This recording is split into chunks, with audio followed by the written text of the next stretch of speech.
여쭤보겠습니다. 자, 오늘 많이 나오셨는데, 자, 나오신 이유가 1. 체면 때문이다. 내가 그래도 장로인데, 권사인데, 집사인데. 2. 배우자가 압력을 넣어서. 3. 말씀을 사모하고 하나님을 사랑하기 때문에 스스로. 3번입니까? 네, 3번이 이유가 되어 나오신 분들은 오늘 설명드리겠습니다. 나오는 인간으로서 존엄성을 지키신 분들입니다. 같이 한번 볼까요? 예, 사람이란 무엇인가 같이 살피고 있습니다. 성경적 인간관에 대해서 지금 도전이 전방위적으로 지금 제기되고 있는 그런 시대라 어제 말씀을 드렸죠. 이럴 때일수록 우리가 말씀으로 돌아가서 성경적 인간관, 하나님 말씀은 사람에 대해서 무엇이라고 가르치는가, 그것을 확립할 필요가 있다 말씀을 드렸는데, 어제는 사람은 곧 사랑이다. 하나님이 삼위일체로 사랑으로 연합해 계시는 것처럼 우리 인간 역시 수는 많지만 하나로 연합되어 서로 사랑하며 살도록 하나님이 사람을 하나님과 닮게 만드셨다는 것을 살펴보았고, 오늘은 사람에게 자유와 책임을 부여하심으로써 또한 하나님처럼 닮도록 살게 만드셨다는 내용을 함께 살펴보겠습니다. 역시 하나님의 형상 가운데 하나가 자유와 책임이 되겠습니다. 오늘도 우리 교재에 있는 대로 문제를 중심으로 한번 쭉 가보겠습니다. 첫 번째 단락이 자유와 인간 존엄성 그랬는데, 자, 동양과 서양에서 인간 존엄성의 근거로 삼은 것은 무엇이었습니까? 앞에 우리 맹자님 말씀을 제가 인용을 해놓았습니다. 뭐 다 읽지 않겠습니다. 마지막 부분에 보시면은 부자유친 군신유의 많이 듣던 말 나오지요. 소위 말하는 뭡니까? 오륜입니다. 오륜. 동양에서는 자유라는 말 자체를 많이 쓰지는 않습니다. 그러나 그 자유의 바탕을 두고 있는 도덕과 윤리를 강조합니다. 사람과 동물을 구분하는 가장 중요한 기준이 사람에게 있는 윤리라, 그렇게 맹자도 가르쳤고 공자도 가르쳤고, 그리고 공자 맹자의 교훈을 모은 우리 한국의 동몽선습, 그런 책도 이 오륜을 인간 존엄의 근거로 가르쳤습니다. 윤리는 결국 이 인간의 자유의지와 거기에 따르는 책임을 바탕으로 하기 때문에 동양에서 인간 존엄성의 근거는 뭐냐? 결국 인간의 자유입니다. 사람에게는 자유가 있고 책임을 지기 때문에 그렇다는 것인데, 이 동양은 성경 말씀을 몰랐던 지역인데도 하나님 우리에게 주신 양심, 이 도덕, 말하자면은 성경 같은 특별 계시가 아니고 자연을 통해 얻는 일반 계시를 통해서도 적어도 인간은 독특하다, 존귀하다는 것을 알았습니다. 서양은 조금 다릅니다. 왜냐하면 기독교 복음을 알았기 때문이죠. 그 영어로 제가 한 문장 써놨습니다. Give me liberty or give me death. 많이 들어보셨죠? 패트릭 헨리라고 하는 사람이 한 말, 나에게 자유를 달라, 아니면 죽음을 달라. 우리 학교에서 많이 배우는 그런 표현인데, 여기서 헨리가 말한 자유는 정치적인 독립입니다. 미국이 영국의 압력에서 이제 벗어나서 미국이라는 나라로 독립해야 되겠다, 뭐 그런 이야기인데, 여기서 중요한 것은, 자유라고 하는 것은 목숨만큼 중요하다는 뜻이 여기 담겨 있습니다. 자유 아니면 아예 죽음을 달라. 자유인으로 인간답게 살지 못하느니 차라리 죽는 게 낫다. 다시 말하면 안 사는 게 낫다. 그만큼 자유는 인간 목숨만큼의 무게를 가지고 있는 소중한 것이다 하는 그런 가르침인데, 사실은 성경적으로도 맞는 이야기입니다. 우리 인간이 가진 자유가 그만큼 무거운 중요한 것이다, 그런 이야기죠. 서양에서는 대대로 인간 존엄성의 근거로 이 자유를 생각했습니다. 사실은 인간을 존엄하다고 생각한 그 자체가 이미 성경적 영향입니다. 성경을 알았기 때문에 사람은 존엄하다 생각을 했고, 존엄한 근거가 뭐냐? 하나님의 형상인데 그 가운데서 특별히 인간에게는 자유의지라는 것이 있기 때문이다, 그렇게 생각했습니다. 우리가 성경을 볼 때 우리 어제 본 것처럼 하나님 형상 가운데 가장 소중한 건 사랑으로 하나가 되는 건데 왜 사랑 이야기는 하지 않고 자유를 먼저 이야기했을까 생각해 보니까, 이 사랑이라고 하는 것은 개인이 가진 특성이라고 보다는 우리가 모두 공동체로 함께 갖는 하나님의 형상입니다. 그런데 개인만을 생각해 볼 때는 우리가 가진 이 자유가 가장 소중하다 생각이 되기 때문에 자유를 존엄성의 근간으로 삼은 것이 아닌가 그렇게 생각이 됩니다. 어쨌든 결론은 동양이든 서양이든 하나님 말씀을 직접 알았든 아니면 본능적으로 알았든 사람은 특별하고 존귀한데 그 근거는 사람만 자유의지가 있기 때문이다 그렇게 생각했다는 것입니다.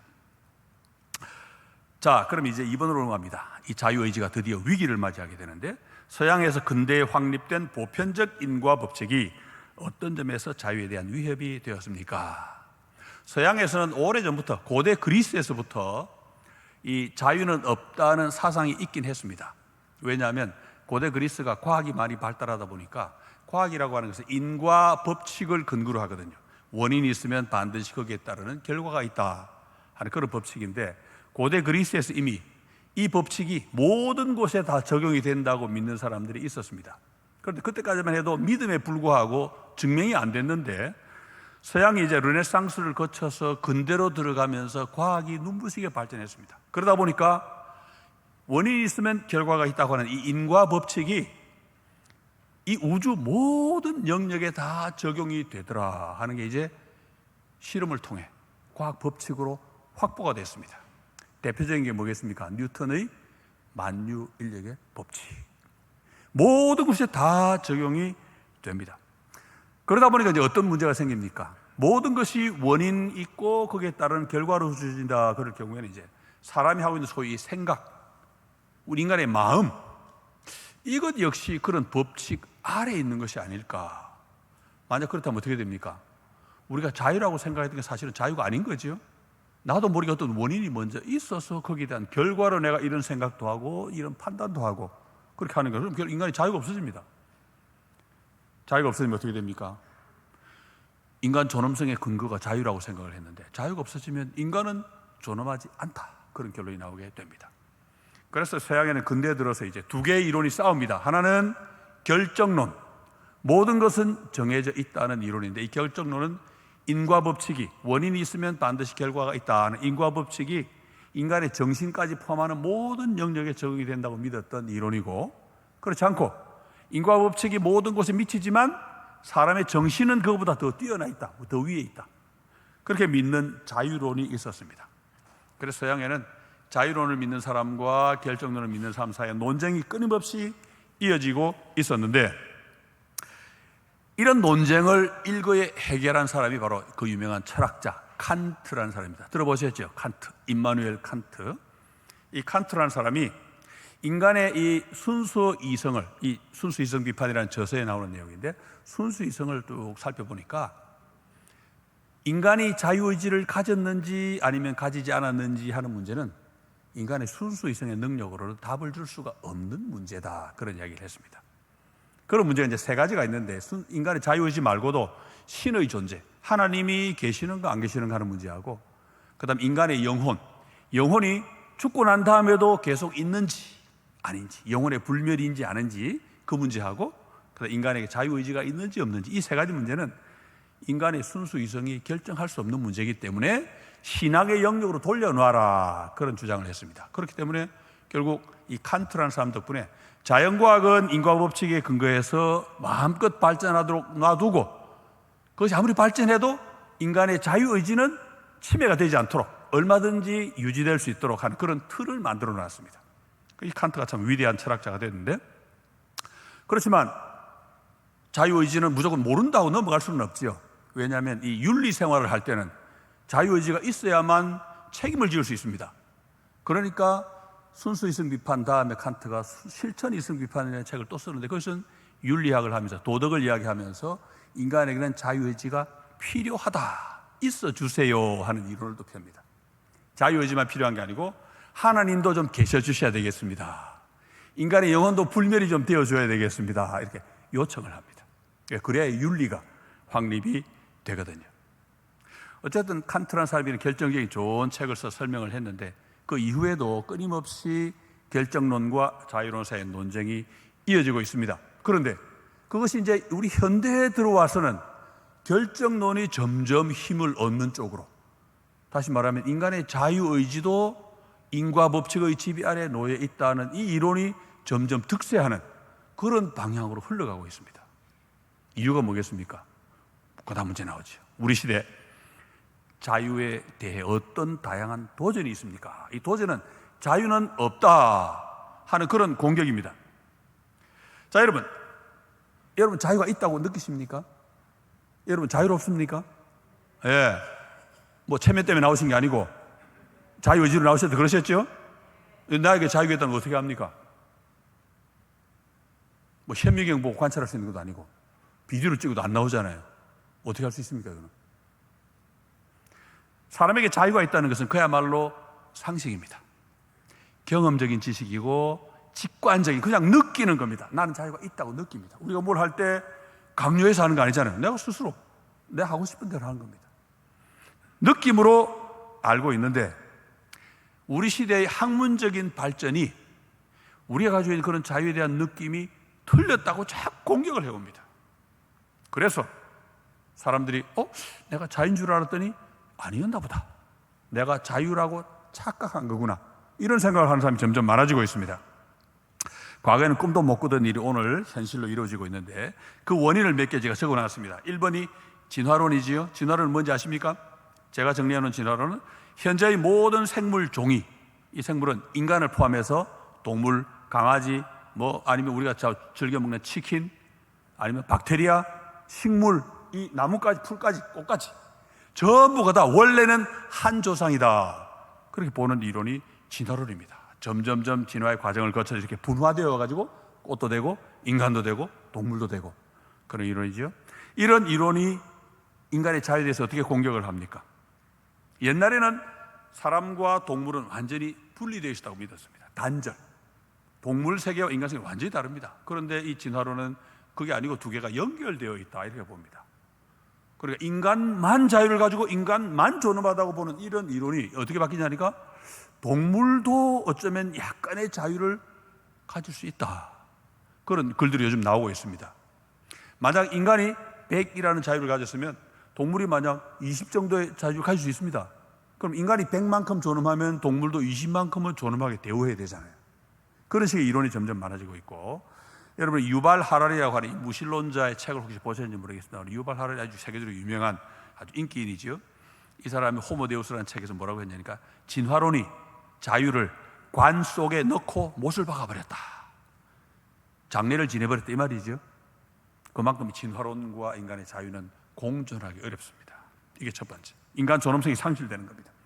두 번째는 뇌과학입니다. 신경과학. 이게 이제 직접적인 도전인데, 뇌과학은 인간의 두뇌 그리고 이 신경, 이 활동을 연구를 하는데 유물론적 관점에서 연구합니다. 다시 말하면 물질만 존재하고 물질이 항상 우선이다, 이런 관점이 유물론인데, 그럼 정신은 어떻게 됩니까? 우리가 가지고 있는 생각, 마음, 이 정신은 우리의 뇌신경의 활동에 불과하다. 이렇게 운동, 손이 이렇게 움직이는 운동이라고 부르듯이 우리 뇌신경이 움직이는 그 운동을 우리가 마음이라고 부르고 생각이라고 부른다.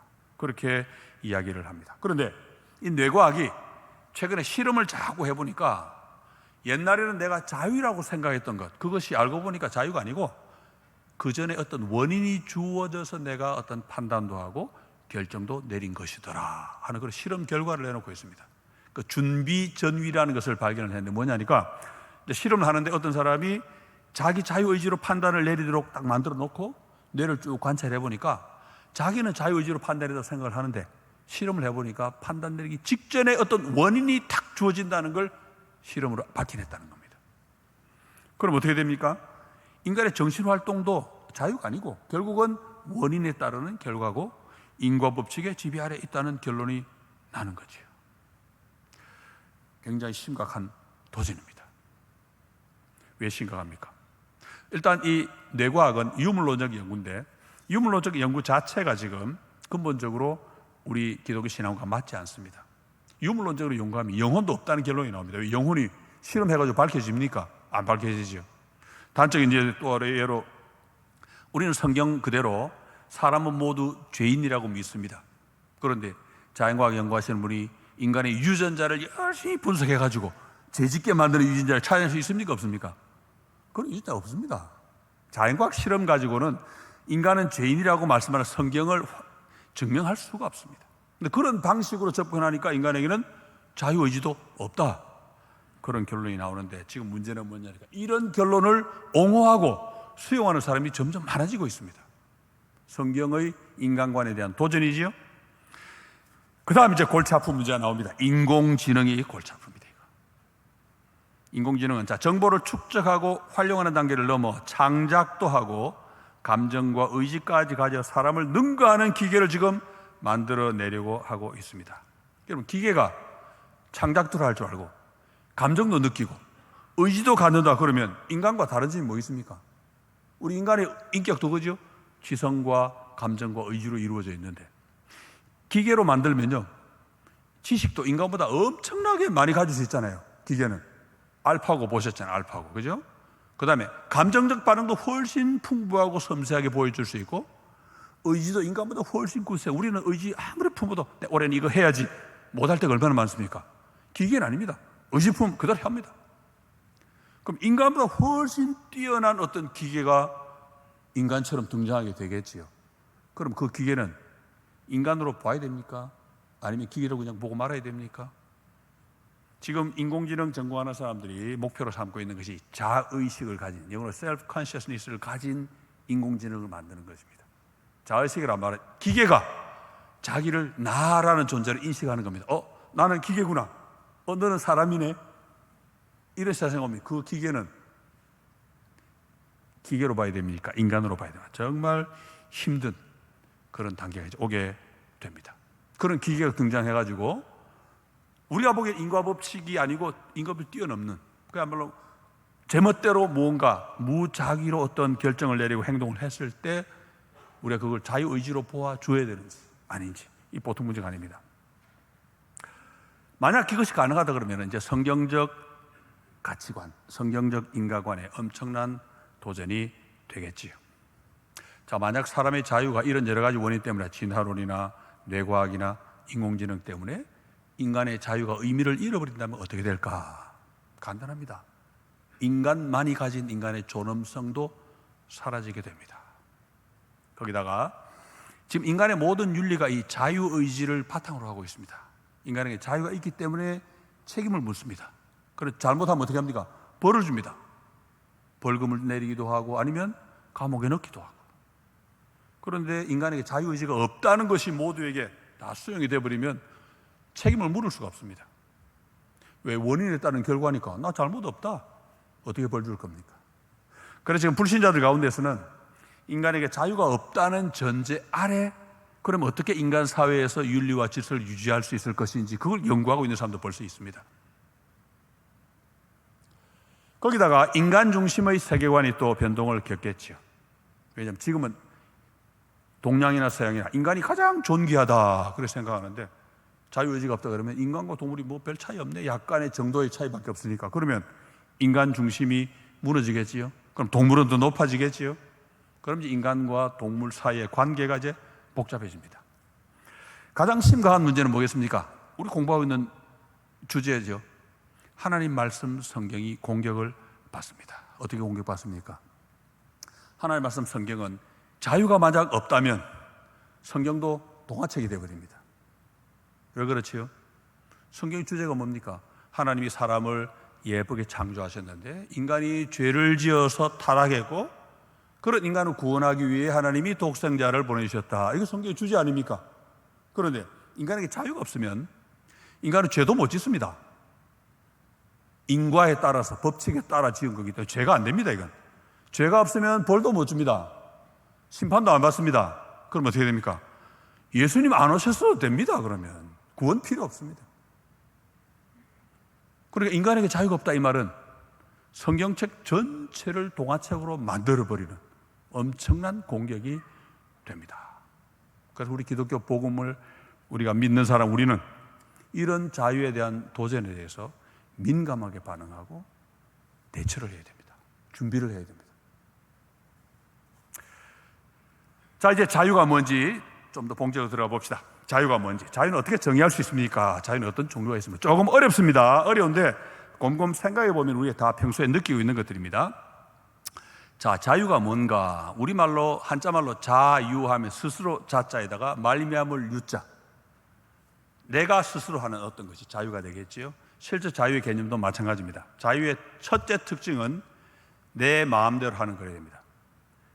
남편이 교회 가자 그래서 오는 게 아니고 내가 가고 싶어야 됩니다. 그죠? 체면 아닙니다. 내 마음속에 무언가가 있어서 해야 됩니다. 그게 첫 번째 조건이고, 두 번째 조건은 선택할 수 있는 가능성이 있어야 됩니다. 여러분 자유의지로 오늘 교회 오셨잖아요. 그러면 여러분 교회 오지 않고 이 시간에 다른 곳에 갈 자유도 있었습니다. 다른 곳에 도저히 갈래야 갈 수도 없는데 어쩔 수 없이 왔다 그러면 자유가 안 됩니다. 그건 내가 아무리 오고 싶어 왔어도 다른 걸 할 수도 있음에도 불구하고 그걸 하지 않고 난 오늘 교회에 왔습니다. 그래야 진짜 자유가 되는 겁니다. 그리고 자유가 되려면 스스로 해야 되고, 그 다음에 선택할 또 다르게 할 수 있는 가능성도 있어야 된다. 이 두 가지가 반드시 필요합니다. 나는 토성에 가지 않고 이 지구에서 살 거야. 지구에 살기로 내가 선택했어. 그건 자유의지가 되겠습니까? 안 되겠습니까? 그거 안 됩니다. 토성에 가서 살 수 있는 자유도 없는데 어떻게? 그건 선택이 안 되죠. 할 수 있는 자유가 있어야 선택 가능성이 있습니다. 자, 이 둘 가운데 하나는 있으면 안 됩니다. 둘 다 있어야 됩니다. 스스로 일어나야 되고 달리 할 수 있는 어떤 가능성도 있어야만 자유입니다.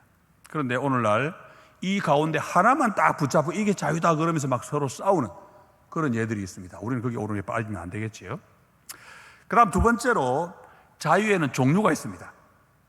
하나는 소극적인 자유고 하나는 적극적인 자유인데, 말은 좀 어려운지 모르겠어요. 그렇지만 내용은 쉽습니다. 소극 자유가 뭐냐면 보통 우리가 흔히 자유라고 생각하는 바로 그겁니다. 간섭받지 않을 권리, 방해받지 않고 압력받지 않고 내가 무언가 할 수 있는 그것을 보통 소극적인 자유라 그렇게 말을 합니다. 우리가 일반적으로 알고 있는 자유가 바로 그런 뜻입니다. 그런데 자유는 그게 다가 아니고 적극적인 자유라는 것도 있습니다. 내가 무언가를 하고 싶은데 그걸 할 수 있는 능력이 없으면 자유는 없는 겁니다. 그렇죠? 그 능력이 있어야 자유가 되기 때문에 그런 능력은 적극적 자유라 그렇게 말을 합니다. 이를테면 내가 가방을 하나 사고 싶은데 살 돈이 없습니다. 그 자유 있는 겁니까? 없는 겁니까? 그러면 그 자유 없는 겁니다. 그거는 살 돈이 있을 때 사든 안 사든 내가 자유가 있는 거죠. 살 돈이 없으면 아예 자유가 없는 겁니다. 뭐 가방이 안 사도 그만이죠. 그런데 의식주 같은 가장 기본적인 인간 생활은 그거 안 주어지면 어떻게 됩니까? 인간이 인간답게 살지를 못합니다. 동물처럼 비참하게 살아야 될지도 모릅니다. 그런 의미에서 이 적극적인 자유를 위해서는 무언가 도와주는 뭔가 필요하겠지요. 소극적 자유는 안 건드리면 됩니다. 그냥 냅두면 됩니다. 그냥. 적극 자유는 아닙니다. 무언가 갖추어줘야 되고 공급해줘야 되고 그래야 자유를 누릴 수가 있습니다. 이 두 가지 자유도 같이 필요합니다. 소극적 자유도 있어야 되고 적극 자유도 꼭 필요합니다. 그런데 또 정치권에 가보면 이 두 가지가 싸웁니다. 소극적 자유만이 자유인 것처럼 주장을 하고 적극 자유를 말하는 사람들은 또 소극적 자유를 또 가볍게 생각을 하고 이래 서로 자기가 옳다 그러면서 분열과 갈등의 원인이 되고 있습니다. 그래서 문제가 5분으로 넘어갑니다. 자, 사람의 자유가 우리 시대 분열과 갈등에 어떤 영향을 미치고 있습니까? 어제 우리 갈등 이야기할 때 진보와 보수의 갈등이다 말씀을 드렸지요. 사상적인 대립입니다. 이 진보와 보수 사상이 이 자유 개념을 두고 또 싸웁니다. 재미있지요? 지금 한국 정치계에 보면은 대한민국이 민주주의냐 아니면 자유민주주의냐 이걸로 싸웁니다. 아주 웃기는 이야기입니다. 그런데 웃기게도 우리 교회도 우리 고신교회도 이런 싸움에 휘말려 있습니다. 참 어처구니 없는 일이죠. 우리는 예수 그리스도의 복음만 붙잡고 그것만 위해 살고 세상적인 개념은 정치가 이렇게 되든 저렇게 되든 뭐 우리가 옳다고 보는 믿는 게 있지만 상대적으로 볼 수 있어야 되는데 세상 정치를 마치 십자가 복음보다 더 중요한 것처럼 붙들고 있는 이런 어리석은 교회가 오늘 우리 가운데 있습니다. 그래서 제가 저기 적어놓은 게 이거죠. 자유주의와 민주주의가 어떻게 같고 다른가? 자유주의는 개인의 권리와 자유를 최우선으로 보호하는 사상이며 민주주의는 다수의 결정을 통치의 원리로 삼는 사상이다. 자유주의는 개인의 권리와 자유를 중시합니다. 그러면 들으면 참 그럴 때 보이죠. 그런데 여기서 말하는 자유는 뜻이 제한되어 있습니다. 소극적 자유를 가리킵니다. 자유주의가 강조하는 자유는 소극적 자유입니다. 건드리지 마라. 건드리지 마라. 나는 손대지 마라. 그런데 자유에는 소극적 자유만 있는 게 아니고 적극적 자유도 있습니다. 내가 하고 싶은 대로 할 수 있는 어떤 능력이 필요합니다. 그러려면 조건이 필요하죠. 돈도 있어야 되고 환경도 있어야 되고 능력도 있어야 되고. 장애인이 자유를 못 누립니다. 왜? 몸이 불편하니까. 그럼 그 장애인한테 자유를 주기 위해서 뭘 해야 됩니까? 장애인 올라갈 수 있는 램프도 만들어야 되고 필요한 화장실 시설도 만들어져야 되고 그렇게 자유를 누릴 수가 있습니다. 그건 적극적인 자유지요. 만약에 소극적 자유만 허용한다 그러면 세상 망합니다. 왜? 가진 사람들이 우리 건드리지 마 그러면 이분들이 독점합니다. 다 가져가 버립니다. 그래서 어느 나라든지 적극적 자유로 개입합니다. 왜? 그 사람들이 다 가져가면 나머지는 전부 동물처럼 비참한 인간의 존엄성을 누리지 못하는 그런 비참한 삶을 살아야 되기 때문에 이 민주주의가 개입이 되어야 됩니다. 민주주의는 다수의 결정이거든요. 많은 사람의 복지를 염려하는 것이 민주주의인데 돈이나 환경 같은 인간 존엄성을 위한 조건, 그것의 최소한도를 적어도 인간답게 살 수 있을 정도는 골고루 나누어야 한다. 이것이 이제 민주주의의 기본 근간입니다. 굉장히 성경적이죠. 그래서 독점을 막기 위해 애를 쓰고 또 고아와 과부를 돌아봅니다. 복지 정책이라는 게 그래서 나옵니다. 물론 복지도 과잉되면 안 되겠지만 복지는 반드시 필요한, 복지하지 않는 나라는 없습니다. 모든 나라가 다 합니다. 내일 우리 노동 이야기할 때 좀 나오겠습니다만은 이제는 사람이 일하는 날이 점점 줄어듭니다. 일을 적게 합니다. 이제. 앞으로 어쩌면 인간이 노동하지 않는 시대가 올지도 모릅니다. 그런 시대는 그럼 어떻게 살아갑니까? 그래서 정부가 월급 줘야 됩니다. 기본 수당이라. 그래서 사람은 태어나 죽을 때까지 놀기만 하고 정부가 월급 줘야 됩니다. 이제. 일은 누가 합니까? 기계가 다 합니다. 훨씬 잘합니다. 그런 시대가 올 수도 있는데 나중에 내일 다시 말씀드리기로 하고, 적극적인 요소, 소극적인 요소 둘 다 필요합니다. 자유도 필요하고 민주도 필요합니다. 우리가 오해하면 안 됩니다. 어떤 특정한 용어 하나 가지고 그 용어를 이상하게 채색해가지고 막 상대를 정죄하고 비난하고 이런 일들이 우리 가운데 너무 많아요. 제 친구 목사 말인데 그 친구가 은퇴한 어느 목사 한 분하고 대화를 나누는데 그 은퇴한 목사님이 지난 정부를 굉장히 비난을 합니다. 사회주의다, 빨갱이다, 뭐 욕을 합니다. 그래서 이제 그 선배한테 선배님 혹시 노인연금 받고 있습니까? 받고 있대요. 그거 사회주의입니다. 그거 받지 말고 받은 거 토해내고 욕하세요. 그랬더니 입 딱 다물더라. 여러분 민주주의, 자유주의, 자유민주주의, 사회주의 여러분 용어 함부로 잡아가지고 비난하고 하시면 안 됩니다. 어렵습니다. 복잡합니다. 특히 우리 그리스도인은 나도 모르는 어떤 사상에 엉뚱하게 동조되어가지고 거기에 맹목적으로 추종하는 이런 잘못을 범하면 안 됩니다. 왜? 우리는 자유인입니다. 예수 그리스도 안에서 자유를 가진 사람이고 자유인에게 요구되는 첫째가 뭐겠습니까? 책임입니다. 그 자유에 대해 책임을 져야 됩니다. 우리는 말도 행동도 책임을 지는 그런 사람이 되어야 됩니다. 자, 그 다음에 자유는 스스로 존재하기 위하여 자신과 모순 관계에 있는 제약을 자기 안에 품고 있다. 좀 어려운 표현이죠. 이걸 이제 보통 우리 저희 철학에서는 자유의 변증법적 성격이라. 그러면 뭐냐면 자유는 자유하고 반대되는 게 제약 아닙니까? 방해하고 제한하는 거. 그 자유는 자기 안에 자기하고 반대되는 거, 우리 철학에서는 논리학에서는 이걸 모순이라고 표현해요. 자기와 모순되는 제약을 안에 품고 있어야 된다. 그런 뜻입니다. 말은 어렵죠. 그런데 실제로는 아주 쉽습니다. 자유는 기본적으로 사회적인 개념입니다. 온 우주에 나 혼자 산다. 세상에 아담밖에 없다. 아담에게 너 자유롭니? 물어볼 필요도 없어요. 혼자 할 때 자유 개념 자체가 아무 의미가 없습니다. 사람이 하나 더 있을 때, 이를테면 집안에서 화장실을 가야 되는데 화장실 하나인데 둘이가 같이 가고 싶으면 이런 충돌이 생기잖아요. 그럼 이건 이제 조정을 해야 됩니다. 여기서 이제 자유라는 개념이 등장하기 시작합니다. 자유는 기본적으로 이렇게 사회적 개념이기 때문에 이 자유를 제한하는 제약이 필수인데 왜 제약이 필요하냐면은 모두의 자유를 어느 정도씩 제한하지 않으면은 모두가 다 최고의 자유를 누리려고 하고 그러면 다른 사람의 자유하고 충돌을 일으킵니다. 그래서 사회가 혼란이 오고 결국 내가 누리고 싶은 자유를 하나도 못 누리고 다 뺏겨버려요. 우리 모두가 다 자유를 잃어버립니다. 그래서 사회에서는 우리 모두가 다 자유를 잘 누리기 위해서 자유를 제한하자, 그렇게 해서 만든 게 뭡니까? 법입니다. 법. 운전하고 가는데 빨간불이 딱 됩니다. 나는 가고 싶은데 빨간불이면 안 가잖아요. 제약이잖아요. 왜 그 빨간불에 내가 멈춰 섭니까? 가고 싶은데도.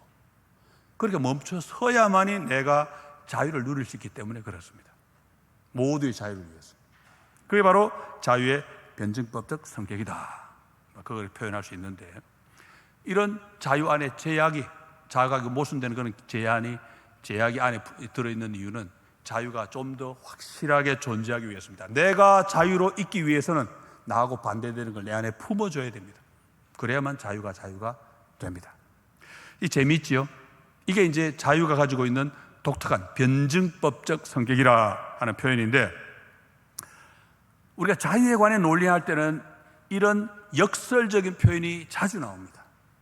자유인데 지금 반대되는 제한, 제약, 이런 게 막 나옵니다. 그러니 뭐냐면 자유를 논의할 때 가장 중요한 게 뭐냐면 공존과 상생입니다. 서로 모순되는데, 우리 어제 보았지요? 하나님이 사람을 남자, 여자로 만드신 게 아니고 양으로, 그죠? 함께 있도록 만드셨다. 그래서 사실은 암수, 양, 이 뭡니까? 모순되잖아요. 암과 수, 암은 수가 될 수가 없고 수는 암이 될 수 없습니다.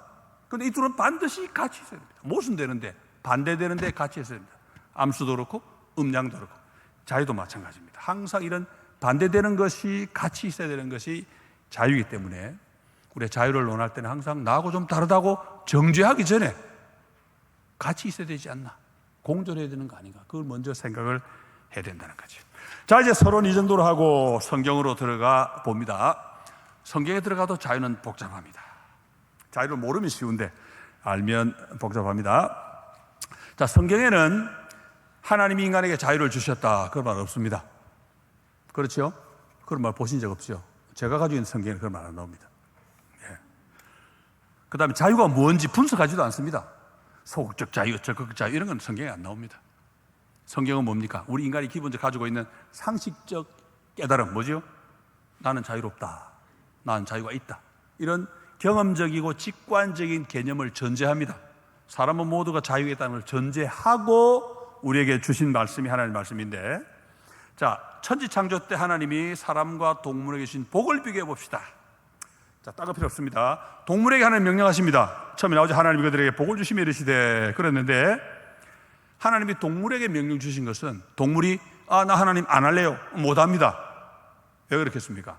명령하신 그 순간 이미 그건 동물들에게 본능이 되어버려가지고 동물은 그대로 따라하게 되어 있습니다. 그러니까 동물은 인과 법칙 아래에 있지요. 자유가 없습니다. 그런데 하나님이 사람에게는 명령을 주셨는데 사람은 하나님 나 하기 싫어요, 할 수 있습니다. 뒤에 보세요. 사람에게 또 복만 주신 게 아니고 정복해라, 다스려라, 그러면 명령도 함께 주셨습니다. 하나님 형상으로 지음받았기 때문에 하나님이 직접 하셔야 될 그 일을 하청받아가지고 대신 할 수 있게 되었습니다. 그래서 인간은 사랑으로, 하나님 닮아 사랑으로 창조되기 때문에 피조물을 사랑으로 다스려야 되고, 또 하나님 절대 주권, 절대 주권자이신 하나님이 그 주권을 다른 말로 하나님의 자유라고 말할 수 있는데, 그 하나님을 본받아 우리 인간도 자유가 있습니다. 그래서 인간이 스스로 살피고 연구하고 자료도 모으고 판단도 하고 행동도 할 수 있는 그런 자유가 있습니다. 동물과 사람의 근본적인 차이지요. 이 차이를 보여주는 가장 중요한 한 가지가 있습니다. 2번으로 넘어갑니다. 자, 창세기 2장 16, 17절, 너무나 중요한 구절. 여호와 하나님이 그 사람에게 명하여 이르시되 동산 각종 나무의 열매는 네가 임의로 먹되, 임의로는 마음껏 먹되 이 말입니다. 먹고 싶은 만큼 먹되, 선악을 알게 하는 나무의 열매는 먹지 말라. 네가 먹는 날에는 반드시 죽으리라 하시리라. 먹지 말라. 동물에게는 하나님이 이렇게 명령 안 주십니다. 사람에게만 먹지 말라고 하는 부정명령형, 다시 말하면 금지령을 주셨습니다. 이 금지령이 인간에게는 자유가 있다는 사실을 보여주고 인간만이 존엄하다고 하는 것을 확인해 줍니다. 금지령 명령 전에도 명령 하나 있습니다. 이런 보세요. 자, 명하여 이르시되 하고 첫 번째는 뭡니까? 마음껏 먹으라. 이것도 명령입니다. 그렇죠? 근데 하나님이 아담에게 너 이거 왜 충분히 안 먹었니? 그런 얘기 안 하십니다. 마음껏 먹으라니까 먹으신 만큼 먹으면 돼요. 그런데 허용의 명령과 달리 먹지 말라 하시면 순종이냐 아니냐 명확하게 판가름이 납니다. 내가 순종했는지 안 했는지 확실하게 드러나게 됩니다. 이게 이제 금지령의 특징이죠. 그래서 뚜렷하게 드러날 수 있도록 하나님이 십계명도 금지령으로 주십니다. 부정문으로 말고 부정문으로 참. 여러분 십계명 10개 가운데 긍정문으로 된 계명이 딱 한 개 있습니다. 뭔지 아십니까? 예? 몇 계명이죠? 예, 제5계명 우리 목사님 말씀대로 내 부모를 공경하라. 긍정문이죠. 나머지는 보세요. 전부 부정문입니다. 4계명은 긍정문처럼 보여요. 안식일을 지켜라. 근데 그 말은 뜻이 뭡니까? 안식일에는 아무것도 하지 마라. 아니, 그것도 부정문이에요. 살인하지 말지니라, 간음하지 말지니라, 도적질하지 말지니라. 전부 부정문. 부모를 공경하는 하나만 딱 긍정문입니다.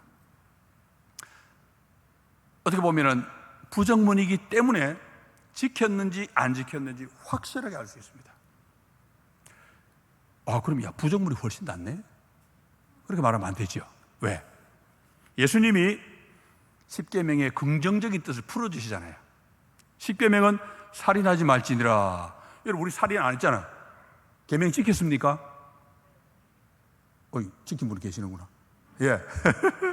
근데 예수님이 그 말씀을 어떻게 풀어주십니까? 살인하지 말라 이 말씀은 미워하지 말라는 뜻이고 더 적극적으로 가면 사랑하라 그런 뜻입니다. 살인은 안 했는데 미워하는 거 했잖아요. 우리. 그죠? 항상 적극적으로 사랑합니까? 못 하잖아요. 그래서 예수님이 우리가 풀어주신 십계명의 뜻은 훨씬 적극적입니다. 간음하지 말아라. 간음죄 안 지었습니다. 그런데 여자를 보고 음욕을 품는 자마다 마음에 간음했는데 그럼 아이고야 덜컥. 결국 뭡니까? 이 계명의 긍정적인 뜻은 거룩하게 철저하게 정죄를 지켜라 그 말씀이거든요. 긍정문으로 바꿔놓으면 와 이거 지키기 너무 어려워져요. 근데 부정문으로 딱 표현하니까 일단 눈에 확 들어오죠. 지킨 것 같기도 하고. 하나님 주신 금지령이 그래서 이게 중요합니다. 자, 4번 넘어갑니다.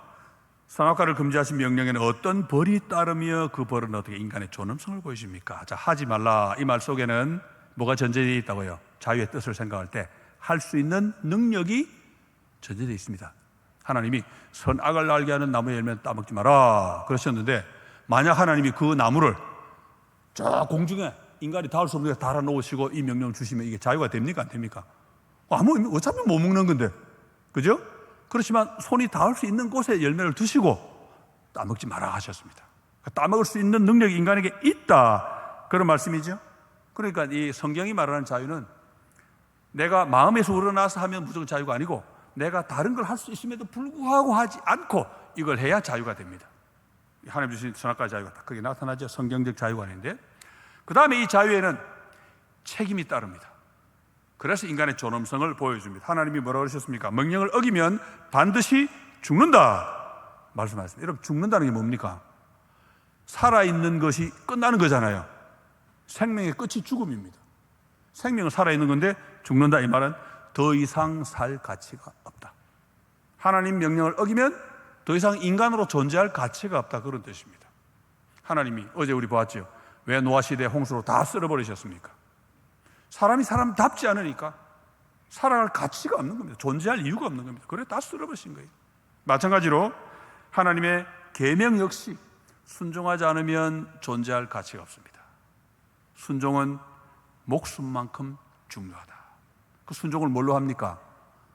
우리의 자유로 합니다. 그만큼 우리 인간이 가진 자유, 이 자유를 내가 제대로 쓰느냐 쓰지 않느냐 하는 문제는 우리의 생사가 달린 문제다.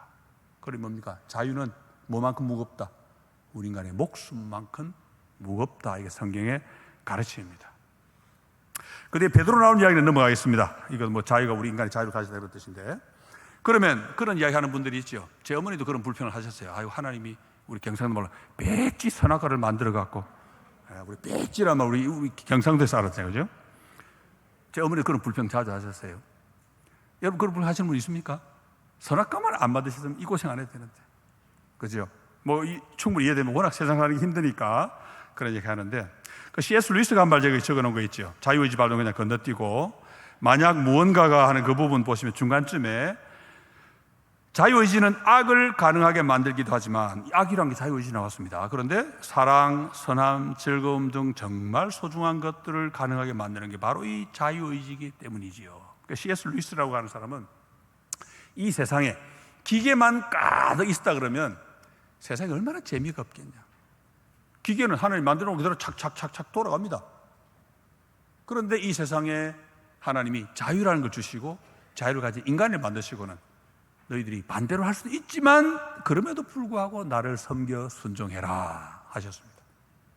자유가 있기 때문에 사랑도 의미가 있고, 여러분 사랑은 자유 없으면 못합니다. 기계가 하는 건 사랑 아니잖아요. 자유가 있으니까 의미가 있습니다. 사랑도 그렇고 여기 있는 대로 여러 가지 즐거움, 선함 다 자유가 있으니까 의미가 있는 거지. 그러니까 선악과를 하나님 만드신 이유는 인간을 기계로 만들지 않고 자유의지를 가진 훨씬 뛰어난, 다른 피조물과 비교할 수 없는 존귀한 존재로 만드셨다는 증거가 바로 이 선악과입니다. 그러니까 하나님 선악과 왜 만드셨어요? 이렇게 따지는 것은 우리 속담으로 하늘 보고 침 뱉기지요. 하늘 보고 침 뱉으면 어떻게 됩니까? 내 얼굴에 툭 떨어집니다. 하나님 보고 그런 비난을 하면 안 되는 거죠. 하나님 인간을 왜 이렇게 멋지게 만드셨어요? 하고 따지는 거하고 똑같습니다. 자, 이것이 이제 창세기 1장 2장에 나와 있는 자유의지를 가진 인간의 존엄성입니다. 자, 3장으로 또 넘어가야죠. 어제처럼 3장으로 가면 뭐가 됩니까? 이제 좋은 것만 있던 세상에 이제 죄가 들어오고 인간이 타락하게 됩니다. 자, 아담은 선악과를 먹었느냐 물으시는 하나님께 대답하면서 지금 죄가 자유에 끼치는 영향편으로 들어왔습니다. 어떤 점에서 인간의 존엄성을 내던지고 있습니까? 아담이 참 못난 인간입니다. 인간의 존엄성을 그냥 걷어 차버리는데, 자, 어제는 책임전가 이걸 통해 가지고 부부관계가 깨졌다 보았죠. 오늘은 자유의지라는 관점에서 볼 수 있습니다. 아담이 이르되 하나님이 주셔서 나와 함께 있게 하신 여자, 그가 그 나무 열매를 내게 주므로 내가 먹었나이다. 자기가 해놓고 책임은 여자에게 떠넘깁니다. 하나님에게도 비난의 화살을 돌렸다 그랬지요. 그런데 이 말은 다른 말하면 인간으로서의 존엄성을 팽개친 대들기도 합니다. 행동은 내가 했습니다. 인간이 내가 내 의지로 스스로 그렇게 했는데 책임은 여자에게 뒤집어씌웁니다. 성경이 뭐라 합니까? 여자가 그 열매를 따먹고 자기와 함께 있는 남편에게도 주매 그도 먹은지라. 성경 원문은 그리고 그가 먹었다 이렇게 되어 있습니다. 그리고 아담이 먹었다. 뭐는 말이죠? 주체적인 행동입니다. 그런데 아담은 아내의 말을 듣고 먹었다. 물론 우리가 지금 죄가 들어오고 난 이후에 세상에서는 아내가 뭘 주는데 남편이 안 먹어, 못하죠. 예. 이건 죄가 들어오고 난 이후의 이야기입니다. 지금 아담 아직 죄가 들어오기 전에 우리 인류 최초의 뭐 내조라 뭐 그런 얘기도 하는데 선악과 따준 거. 예. 성경은 아담이 자기 의지로 먹었다 이것을 강조합니다. 여자가 강요한 거 아닙니다. 그렇다고 그 가물이슬로 속인 것도 아닙니다. 그냥 주었는데 아담이 먹었습니다. 그러면 여자가 주어서 먹었습니다 말하는 그 아담 자기의 자유의지는 어디 갔습니까? 인간의 존엄성 어디 갔습니까? 여기서 우리가 죄의 영향력을 볼 수 있죠. 죄는 인간을 인간 이하로 만듭니다. 하나님 형상인 사랑을 버리고 사랑하지 못하고 동물로 전락하게 만드는 것처럼 하나님 형상인 자유를 잃고 무책임한 인간이 되게 만듭니다. 이게 아담이 자기의 잘못을 여자에게 뒤집어 씌운 책임 전가한 속에 들어있는 부끄러운 모습이지요. 그러면 또 여자는 어떻습니까? 예, 제가 잘못했어요 뭐 그랬습니까? 자, 여자는 선악과를 타먹은 책임을 누구에게 전가합니까? 예, 뱀에게. 여러분 이건 더 심각합니다. 왜 그렇습니까? 일단 여러분 죄는 새끼를 치기도 하지만 가면 갈수록 점점점 심해집니다. 시편 1편 1절에 나옵니다. 복 있는 사람은 뭐지요? 악인의 꾀를 따르지 않고 죄인의 길에 서지 않고 오만한 자의 자리에 앉지 않는다. 여러분 이게 열거법이 아니고 수사법으로 하면 점층법입니다. 꾀를 따르는 것은 아이디어를 행동으로 옮기는 거죠. 길에 서는 것은 습관이 되는 거예요. 계속 반복하는 거예요. 길은 왔다 갔다 하잖아요. 자리에 앉는 건 뭡니까? 이제는 고착, 바꿀 수 있는 가능성도 없어지는 겁니다. 그러니까 죄는 점점점 심해집니다. 자, 아담이 여자가 줘서 먹었어요. 여자는 뱀 때문에 먹었어요. 똑같이. 여러분 참 안 좋은 건 금방 따라합니다. 여호와 하나님이 여자에게 이르시되 네가 어찌하여 이렇게 하였느냐. 여자가 이르되 뱀이 나를 꿰므로 내가 먹었나. 깬다는 말은 속였다 이 말입니다. 자, 아담은 여자에게 책임을 지었습니다. 여러분, 아담과 여자는 어제 보았지요? 짝 같은 도움입니다.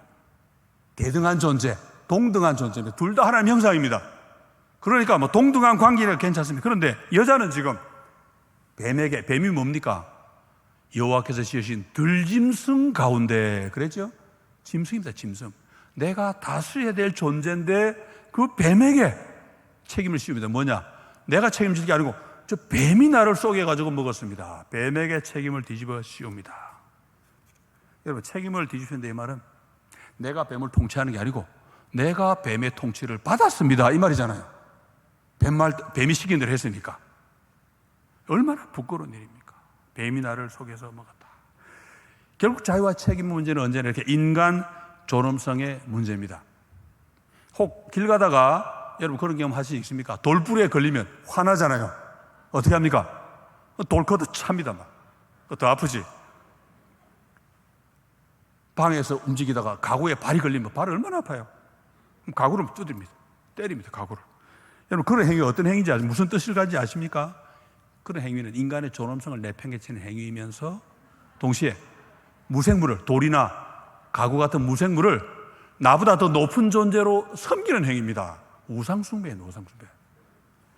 돌불에 걸려넘어져도 내가 잘못했다 그래야지 돌 너 하고 걷어차면 우상숭배하는 겁니다. 조심하시기 바랍니다. 항상 인간의 존엄성과 관련된 문제입니다. 자, 뱀이 어떤 거짓말로 여자를 속였느냐? 여러분, 이건 너무 복잡한 문제입니다. 우리가 다루지 않겠습니다. 너무 복잡. 오늘 목사님과 그런 이야기 나누는데 이걸 관련된 제가 책을 한 권 써놓은 게 나중에 제 책 나오면 보시면 되고 4번으로 넘어갑시다. 자, 하나님은 선악과를 먹은 책임을 누구에게 물으십니까? 여러분, 여기에 하나님의 자비가 또 담겨 있습니다. 왜냐?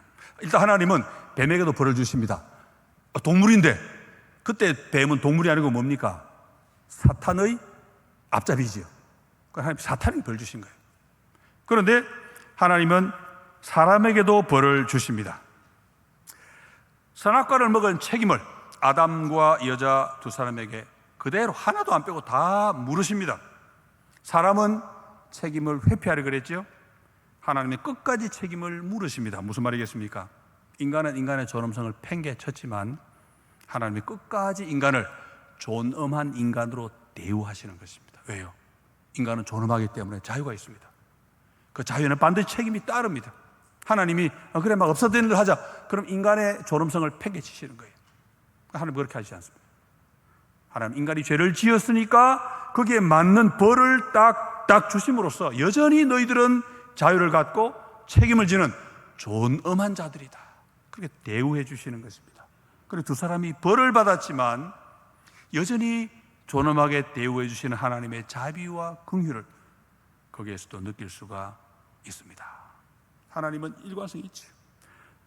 처음부터 끝까지 존엄한 존재로 자유를 갖고 책임을 져야 되는 존재로 대우해 주십니다. 그 대우한 내용은 우리 어제 보았으니까 오늘 따로 보지는 않겠습니다. 자, 가인도 또 따라합니다. 어제 우리 보았지요?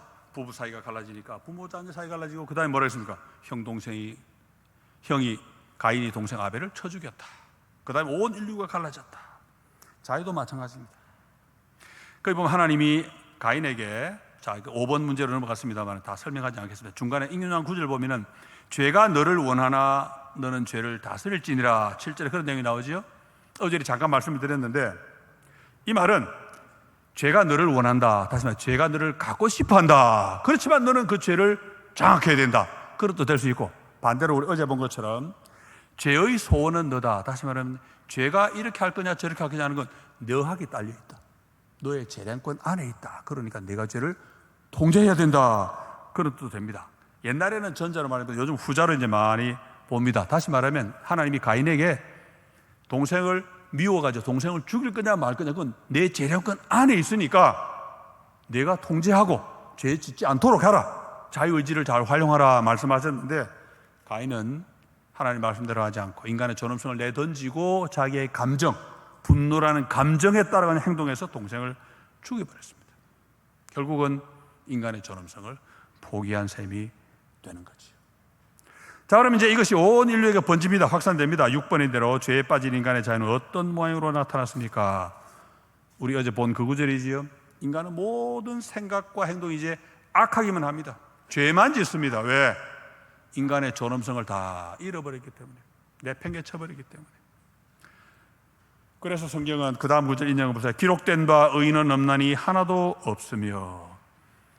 아담 이후 사람은 전부 죄 가운데 있습니다. 벗어날 수가 없습니다. 성경에 너무나 명백하게 우리에게 선언해 주는 말씀이지요. 우리 인간이 죄인입니다. 성경이 말하는 대로 죄를 지어서 죄인이 아니고 거꾸로 뭡니까? 죄인이라서 우리는 죄를 짓습니다. 이게 성경이 가르치는 그런 우리의 모습이지요. 현대 사람들, 예수 안 믿는 사람들은 인간이 죄인이라는 걸 인정하지 않습니다. 그래서 모순이지요. 왜 모순입니까? 인간의 존엄성은 인간의 자유에 있는데, 불신자들이 볼 때도 이 자유는 착한 일하는 자유가 아니고 나쁜 짓 하는 자유, 죄 짓는 자유입니다. 그런데 그게 어떻게 인간의 존엄성이 됩니까? 훌륭한 일을 하는 자유라야 존엄성 할 텐데. 그래서 안 믿는 사람들은 논리에 모순이 있습니다. 인간의 존엄성은 자유에 있다. 근데 왜 그 자유로 맨날 나쁜 짓만 할까? 고민하죠. 그런 고민 안 할 수가 없는 거죠.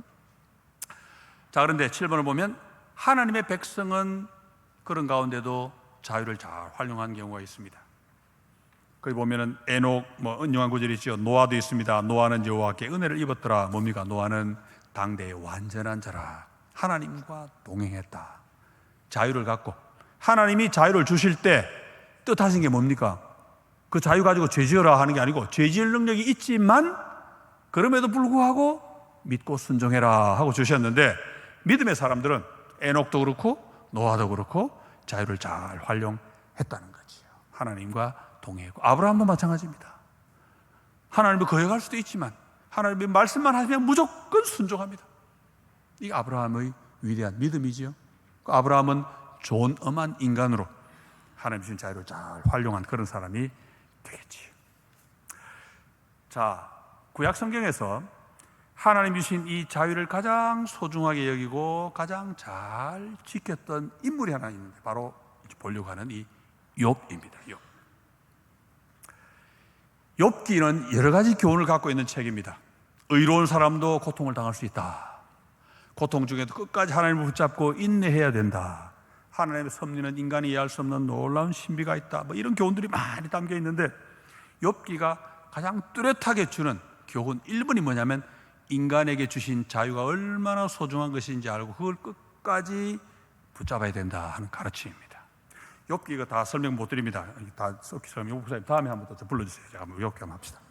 욥기는 너무 중요하고 특히 자유란 관점에서 우리 너무 깊이 볼 수 있는데, 욥은 끝까지 하나님이 자기를 자유를 가진 존엄한 존재로 창조하셨다는 것을 꼭 믿고, 그걸 포기하라는 친구의 유혹에도 끝까지 굴복하지 않고 자기의 자유를 지켰습니다. 그래서 하나님께 나중에 칭찬을 듣습니다. 인간 존엄성, 자유를 지킨 대표적인 사람인데, 자, 욥기 앞부분에 보면은, 욥기 우리 간단하게 보겠습니다. 내용은 많이 준비했는데 다 볼 시간은 없고, 자, 욥의 사람됨이 어떠하였으며 사는 형편은 또 어땠습니까? 여러분 이 두 가지를 잘 알아야 됩니다. 욥의 사람됨은 우스땅 욥이라 이름하는 사람이 있었는데, 그 사람은 온전하고 정직하여 하나님을 경외하며 악에서 떠난 자들아. 이게 욥의 성품입니다. 완벽한 신앙인입니다. 그 다음에 욥의 형편은, 자, 아들 7, 딸 3, 완벽한 다복한 가정입니다. 그 다음에 재산도 얼마나 많은지 숫자가 쫙 나오지요. 그 구절 마지막에 이 사람은 동방 사람 중에 가장 훌륭한 자라. 이 성경은 너무 거룩하게 번역했어요. 여기 위대하다, great라는 뜻을 가진 단어인데 그냥 부자라는 말입니다. 동방에서 재산 최고 많은 부자다, 그런 뜻입니다. 왜? 1절에 나와 있는 대로 하나님을 믿고 섬기는 분은 최고거든요. 그러니까 재산도 최고. 이 두 가지가 연결이 잘 돼야 됩니다. 자, 왜냐? 하나님은 공의 하나님입니다. 인간에게 자유를 주시고 약속하십니다. 하나님은 자유 가지지만 책임 안 집니다. 그런데 인간은 하나님이 자유를 주셨기 때문에 거기에 따라 책임도 져야 됩니다. 하나님이 인간에게 자유를 주실 때, 하나님은 공의 하나님이, 어제 우리 보았지요? 사람을 외모로 취하지 않습니다. 차별되고 하지 않습니다. 의롭게 살면 복, 나쁘게 살면 벌. 하나님의 원리입니다. 욥은 완벽하게 살았지요. 온전하고 정직하고 하나님을 경외하고 악에서 떠났다. 1절. 2절부터는 뭡니까? 재산 무지무지 많았습니다. 다복한 가정도 있습니다. 뭐냐? 바로 살았고 하나님 그런 욥에게 상을 주셨다는 겁니다.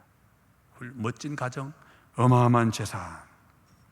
구약 시대에는 하나님이 복을 주실 때 이 손에 와닿는 돈이라는 복을 주십니다. 그래야 사람들이 복이 뭔지 깨닫기 때문에. 신약 시대는 그것이 영적인 복으로 바뀌었죠. 아쉽게도. 그죠? 지금 하나님 그냥 물질로 복 주시면 좋을 텐데 지금 그렇게 하죠. 영적인 복을 주세요. 근데 이 훨씬 값지죠. 그리스도 안에 있는 풍성한 하늘에 속한 신령한 복입니다. 자, 욥기 초반에 중요한 게 바로 이 순서입니다. 욥은 바로 살았습니다. 그래서 하나님이 복 주셨습니다. 1절이 먼저 나오고 2절 이하는 그 다음에 나옵니다. 이 순서가 중요합니다. 자, 그런데 사탄이 이걸 뒤집습니다. 2번 보세요. 욥을 자랑하시는 하나님께 사탄은 무엇이라 대꾸하였습니까? 자, 하나님이 욥을 자랑하신 이게 모든 비극의 시작입니다. 믿음이 너무 좋으니까 하나님 자랑하실 정도로 좋으니까 이런 일이 생기니까 어떻게 됩니까? 욥처럼 안 되려면 예수 적당히 믿읍시다. 그겁니까? 아니죠. 뭡니까? 교훈은 여러분 혹시 이 가운데 정말 남다른 고난, 남들은 모르는 그런 고난 가운데 계시는 분들은 이 점을 꼭 기억하시기 바랍니다. 욥이 왜 고난 받았습니까? 너무 신앙이 좋았기 때문에. 여러분 혹시 고난, 남들은 모르는 고난 가운데 있는 분, 기도하시는 분들은 저는 이 점을 꼭 기억하시면 좋겠어요. 자, 사탄이 욥을 공격합니다. 봅시다. 사탄이 여호와께 대답하여 이르되 욥이 어찌 까닭없이 하나님을 경외하리까? 주께서 그와 그의 집과 그의 모든 소유물을 울타리로 두르심 때문이 아니니까? 주께서 그의 손으로 하는 바를 복되게 하사 그의 소유물이 땅에 넘치게 하셨음이니이다. 이제 주의 손을 펴서 그의 모든 소유물을 치소서. 그리하시면 틀림없이 주를 향하여 욕하지 않겠나이까? 사탄의 첫 마디가 참 기분 나쁜 말입니다. 욥이 어찌 까닭없이 하나님을 경외하겠습니까? 이 말이 왜 기분 나쁜 말이겠습니까? 욥을 하나님의 형상으로 좋은 음악에 창조하신 이 욥을 동물 수준으로 격하시키는 발언입니다. 이게 사탄의 말의 핵심이 뭡니까? 하나님이 좋은 가정 주시고 재산 많이 주시고 잘해 주시니까 욥이 하나님 잘 섬기는 거잖아요. 그걸 설명입니다. 여러분 그거 읽으실 때 한편 맞는 말 같기도 하다 그렇게 생각하셨습니까? 아닙니다. 엄청나게 잘못된 말입니다. 왜냐? 순서를 뒤집었습니다. 욥이 먼저 하나님을 잘 섬기고 하나님이 거기에 대한 복을 주신 겁니다. 지금. 근데 사탄은 뒤집어서 뭡니까? 하나님이 먼저 이것저것 잘해 주시니까 욥도 좋아서 하나님 잘 섬긴다 이렇게 말을 합니다. 순서만 뒤집었지요. 사탄의 교묘함이 여기 나타납니다. 3번 문제 보면 왜 이게 모독하는 말이 되는가? 하나님에 대한 모독도 되고 인간 욥에 대한 모독도 됩니다. 왜 하나님에 대한 모독이 왜 됩니까? 하나님은 인간에게 자유를 주시고 말씀 주셨습니다. 순종하면 복, 불순종하면 벌. 그죠? 하나님은 그대로 욥이 순종하고 잘 섬기니까 복 주신 겁니다. 그런데 사탄은 뭐라 그러죠?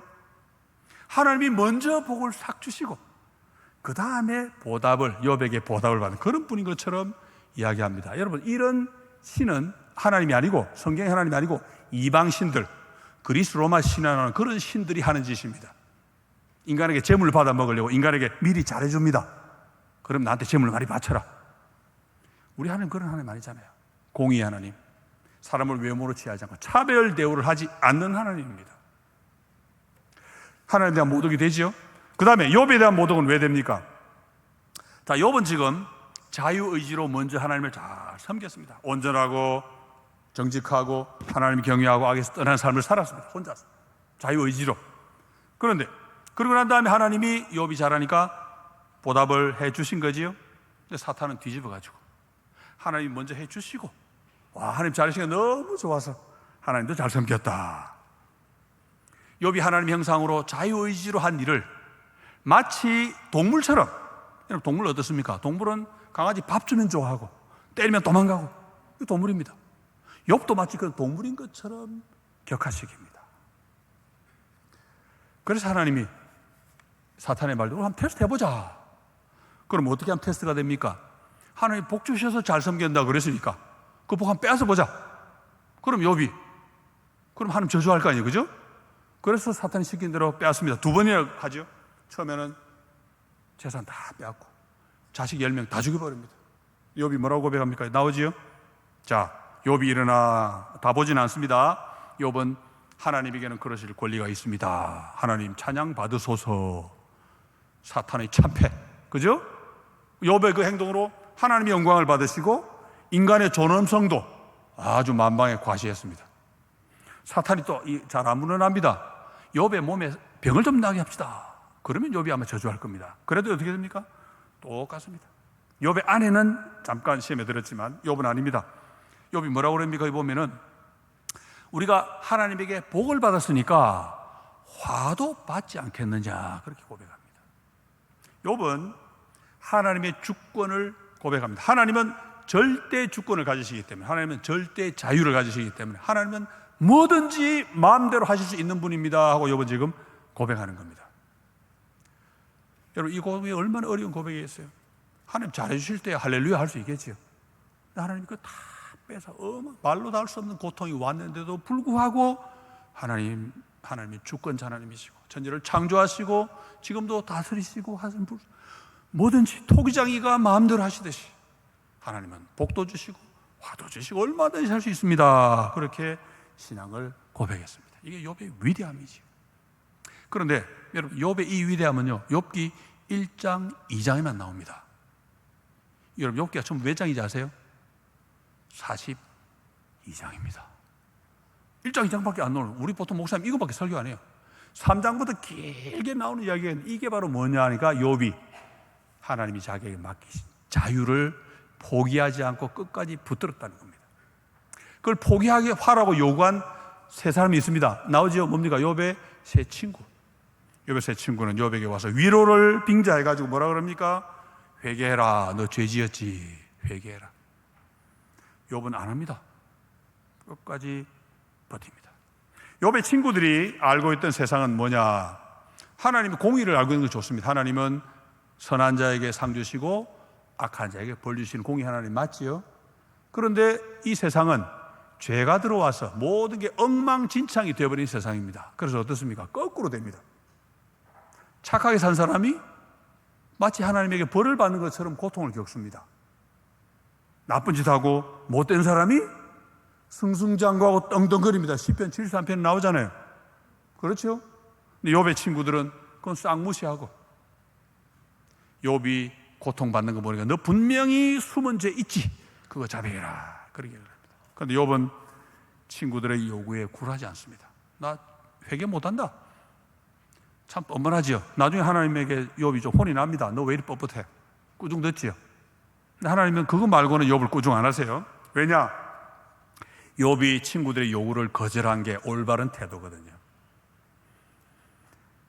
자, 거기 6번 문제 다음에 나와 있는 인용과 봅시다. 1절부터 내 영혼이 살기에 곤비하니 10장 1절부터 3절인데 내 불평을 토로하고 내 마음이 괴로운 대로 말하리라. 내가 여호와께 아뢰오리니 나를 정죄하지 마옵시고 무슨 까닭으로 나와 더불어 변론하시는지 내게 알게 하옵소서. 주께서 주의 손으로 지으신 것을 학대하시며 멸시하시고 악인의 꾀에 빛을 비추시기를 선히 여기시나이까. 욥은 친구들이 시킨 대로 하게 하는 대신에 하나님께 호소합니다. 욥이 호소한 내용이 뭡니까? 하나님, 이유를 좀 알려주세요. 이유를. 욥은 하나님이 그렇게 하실 권리 있는 거 압니다. 하나님 자기를 잘해주실 수도 있고 때리실 수도 있고 복도 주시고 화도 주시고 하나님 그런 자유 있습니다. 할렐루야 찬양했습니다. 그런데 자기 입장에서 이해할 수 없는 것은 하나님, 저 하나님 잘 섬겼는데 왜 이런 고통이 왔는지 그건 이해 못하겠습니다. 이유 좀 알려주세요. 하나님. 그거 가지고 하나님께 매달리고 하나님께 호소를 합니다. 다른 말로 하면은 하나님의 자유는 100% 인정합니다. 그런데 하나님, 저한테 주신 자유 이건 어떻게 됩니까 도대체? 욥이 말하는 자유는 뭡니까? 하나님이 바로 살면 내 복 주마, 잘못 살면 벌 준다. 욥은 바로 살았습니다.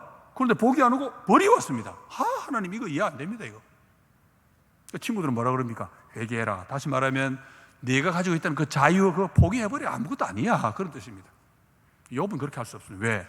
하나님이 나에게 주신 이 자유가 얼마나 소중한 건데, 내가 이거 지키려고 평생 얼마나 노력을 해왔는데 이걸 내가 어떻게 포기할 수 있겠냐. 끝까지. 여러분 친구들 보세요.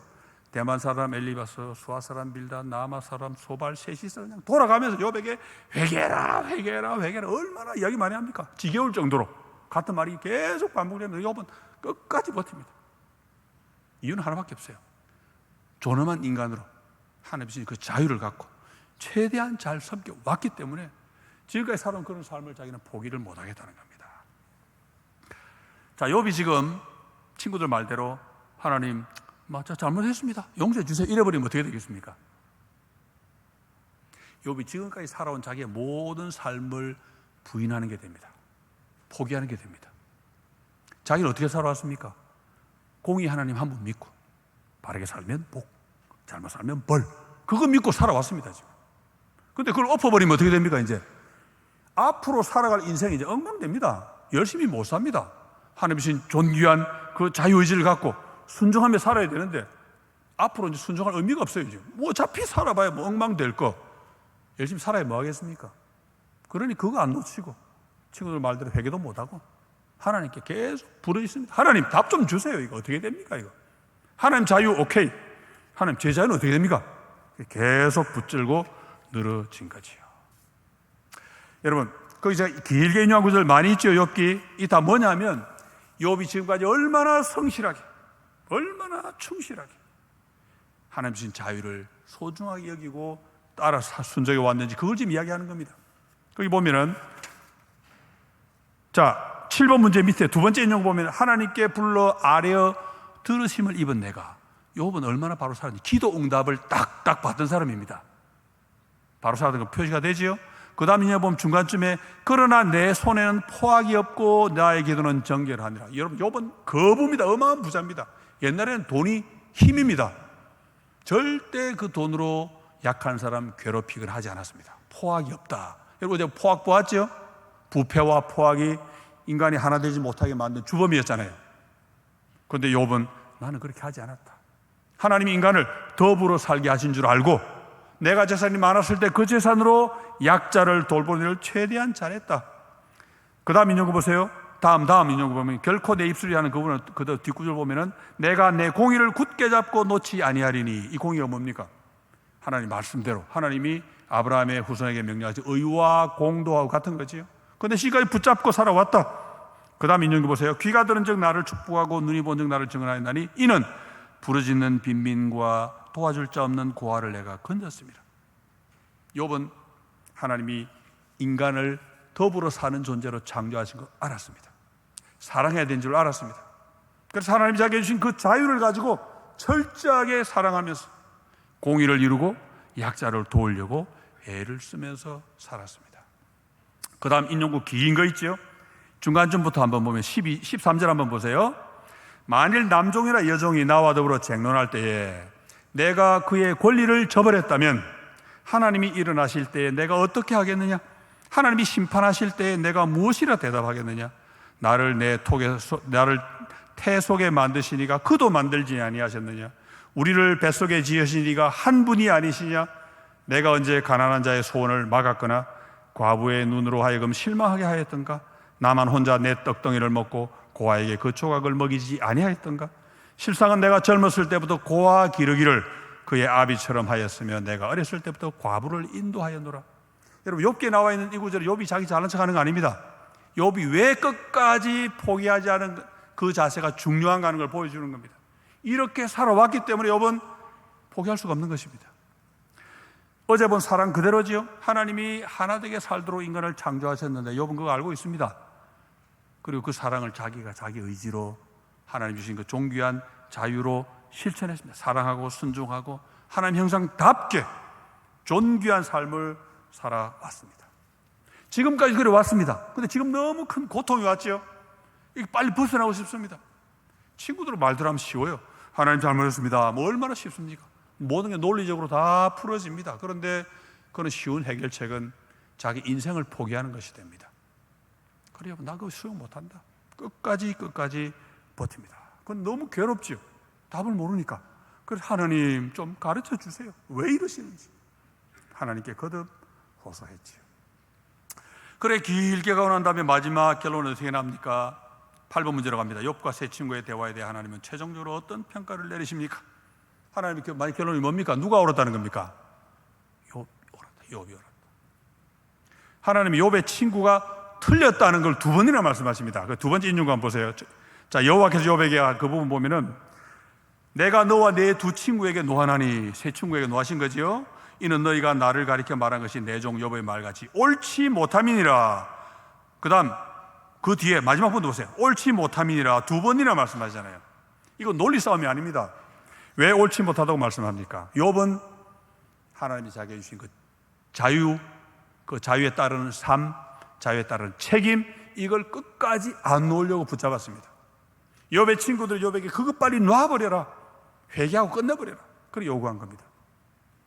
욥은 포기할 수가 없었지요. 왜? 하나님이 자기에게 주신 그 자유의 무게는 자기 생애의 무게, 자기 목숨의 무게와 같은 줄 알았습니다. 그래서 지금까지 그 자유 가지고 하나님 말씀대로 더불어 사는 삶을 살려고 몸부림을 치며 지금까지 살아왔습니다.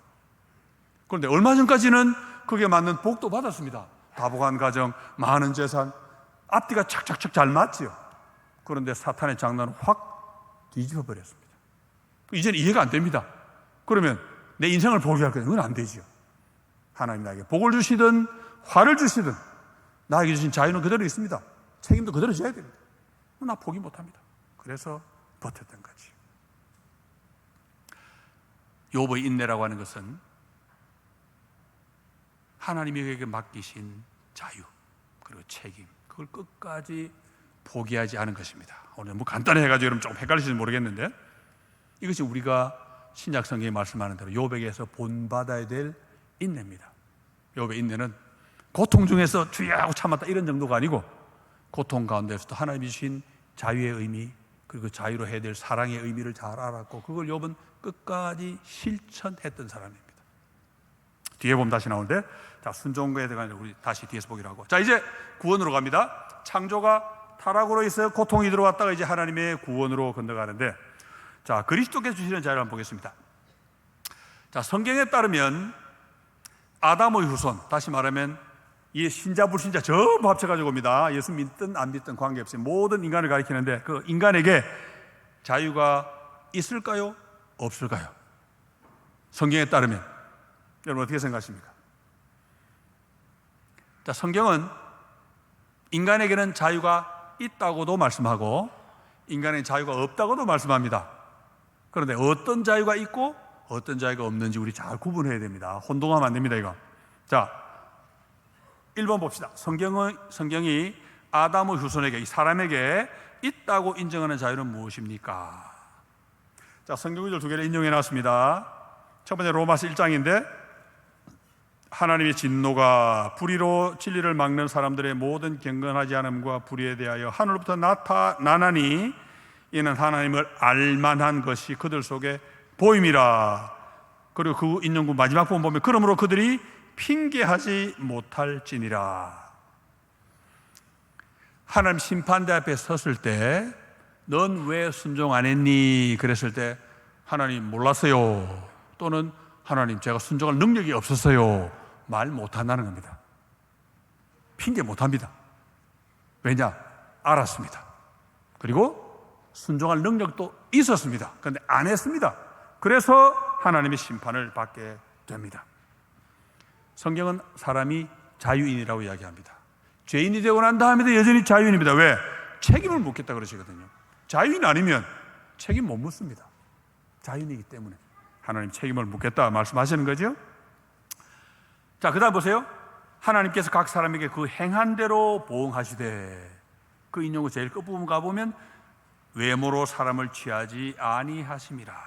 하나님이 사람을 차별 대우하지 않는다. 우리 제가 뭐 그런 말씀드리죠. 인종과도 무관하고 유대인이냐 헬라인이냐 그거하고도 무관하고 오직 한 가지, 선을 행했느냐 악을 행했느냐. 어제도 말씀드렸죠. 하나님이 구원을 말씀하실 때는 믿어야만 구원받는다 하고 성경이 가르치는데, 마지막 심판을 이야기하실 때는 너 믿었느니 안 물어보시고 뭡니까? 선을 행했느냐 악을 행했느냐 하나 보신다. 성경이 이야기하죠. 거듭 똑같습니다.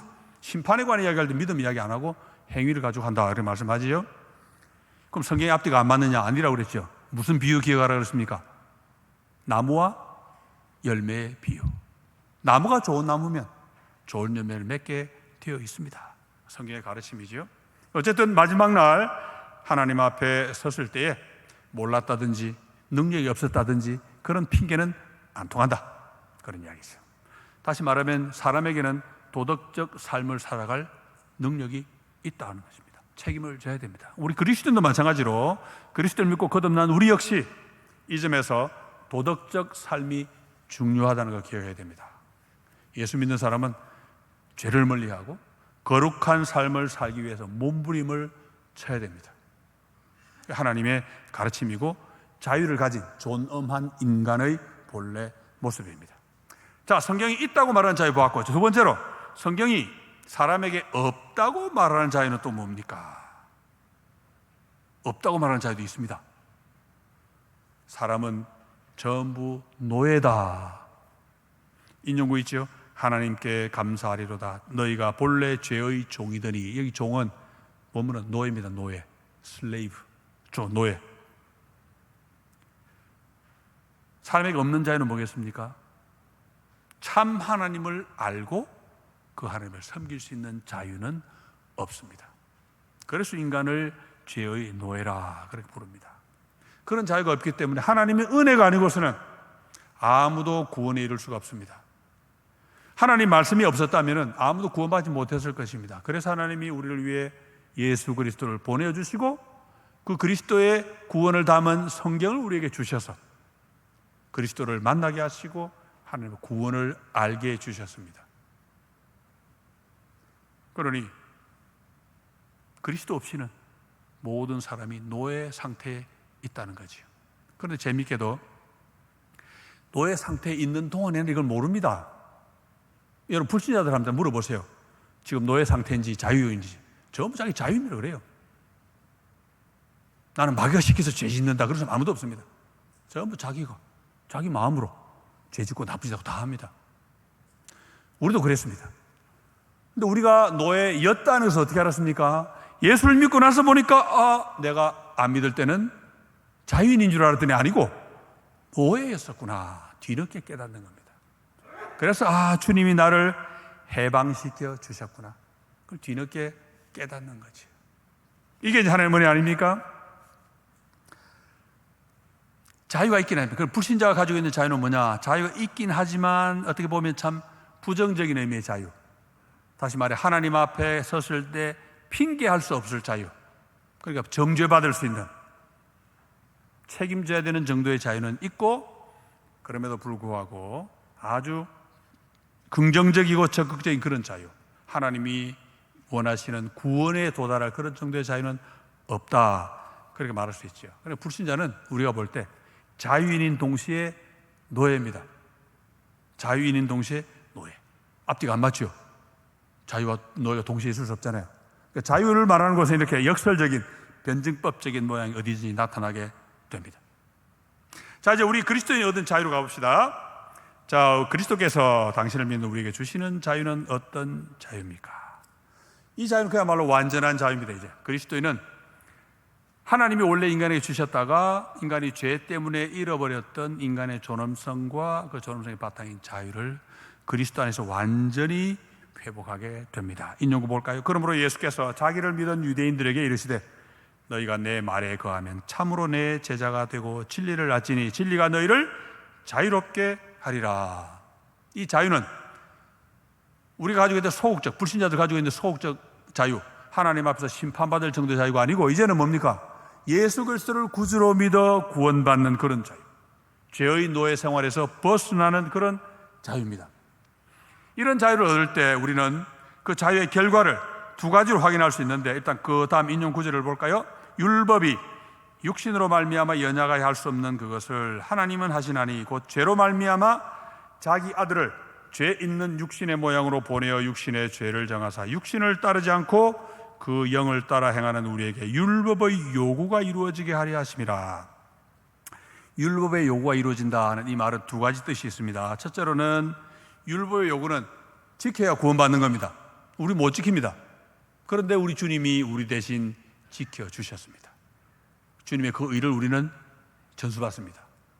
율법의 요구가 예수 그리스도 안에서 이루어집니다. 우리는 못하는데 그리스도 안에서 이루어집니다. 이게 첫 번째 뜻이고, 두 번째 뜻은 우리가 죄에서 이제 해방되었습니다. 그러니 옛날에는 할 수 없었던 순종이 이제는 가능하게 되었다, 그런 뜻입니다. 왜? 이제는 우리가 육체의 욕심을 따르지 않고 성령을 따르기 때문에. 우리 이 점 기억해야 됩니다. 많은 사람들이 율법의 요구가 이루어진다, 예수님이 순종해 주셔서 나는 이제 구원받았어, 그러고 끝냅니다. 안 됩니다. 그건 하나고, 그 다음 단계는 뭡니까?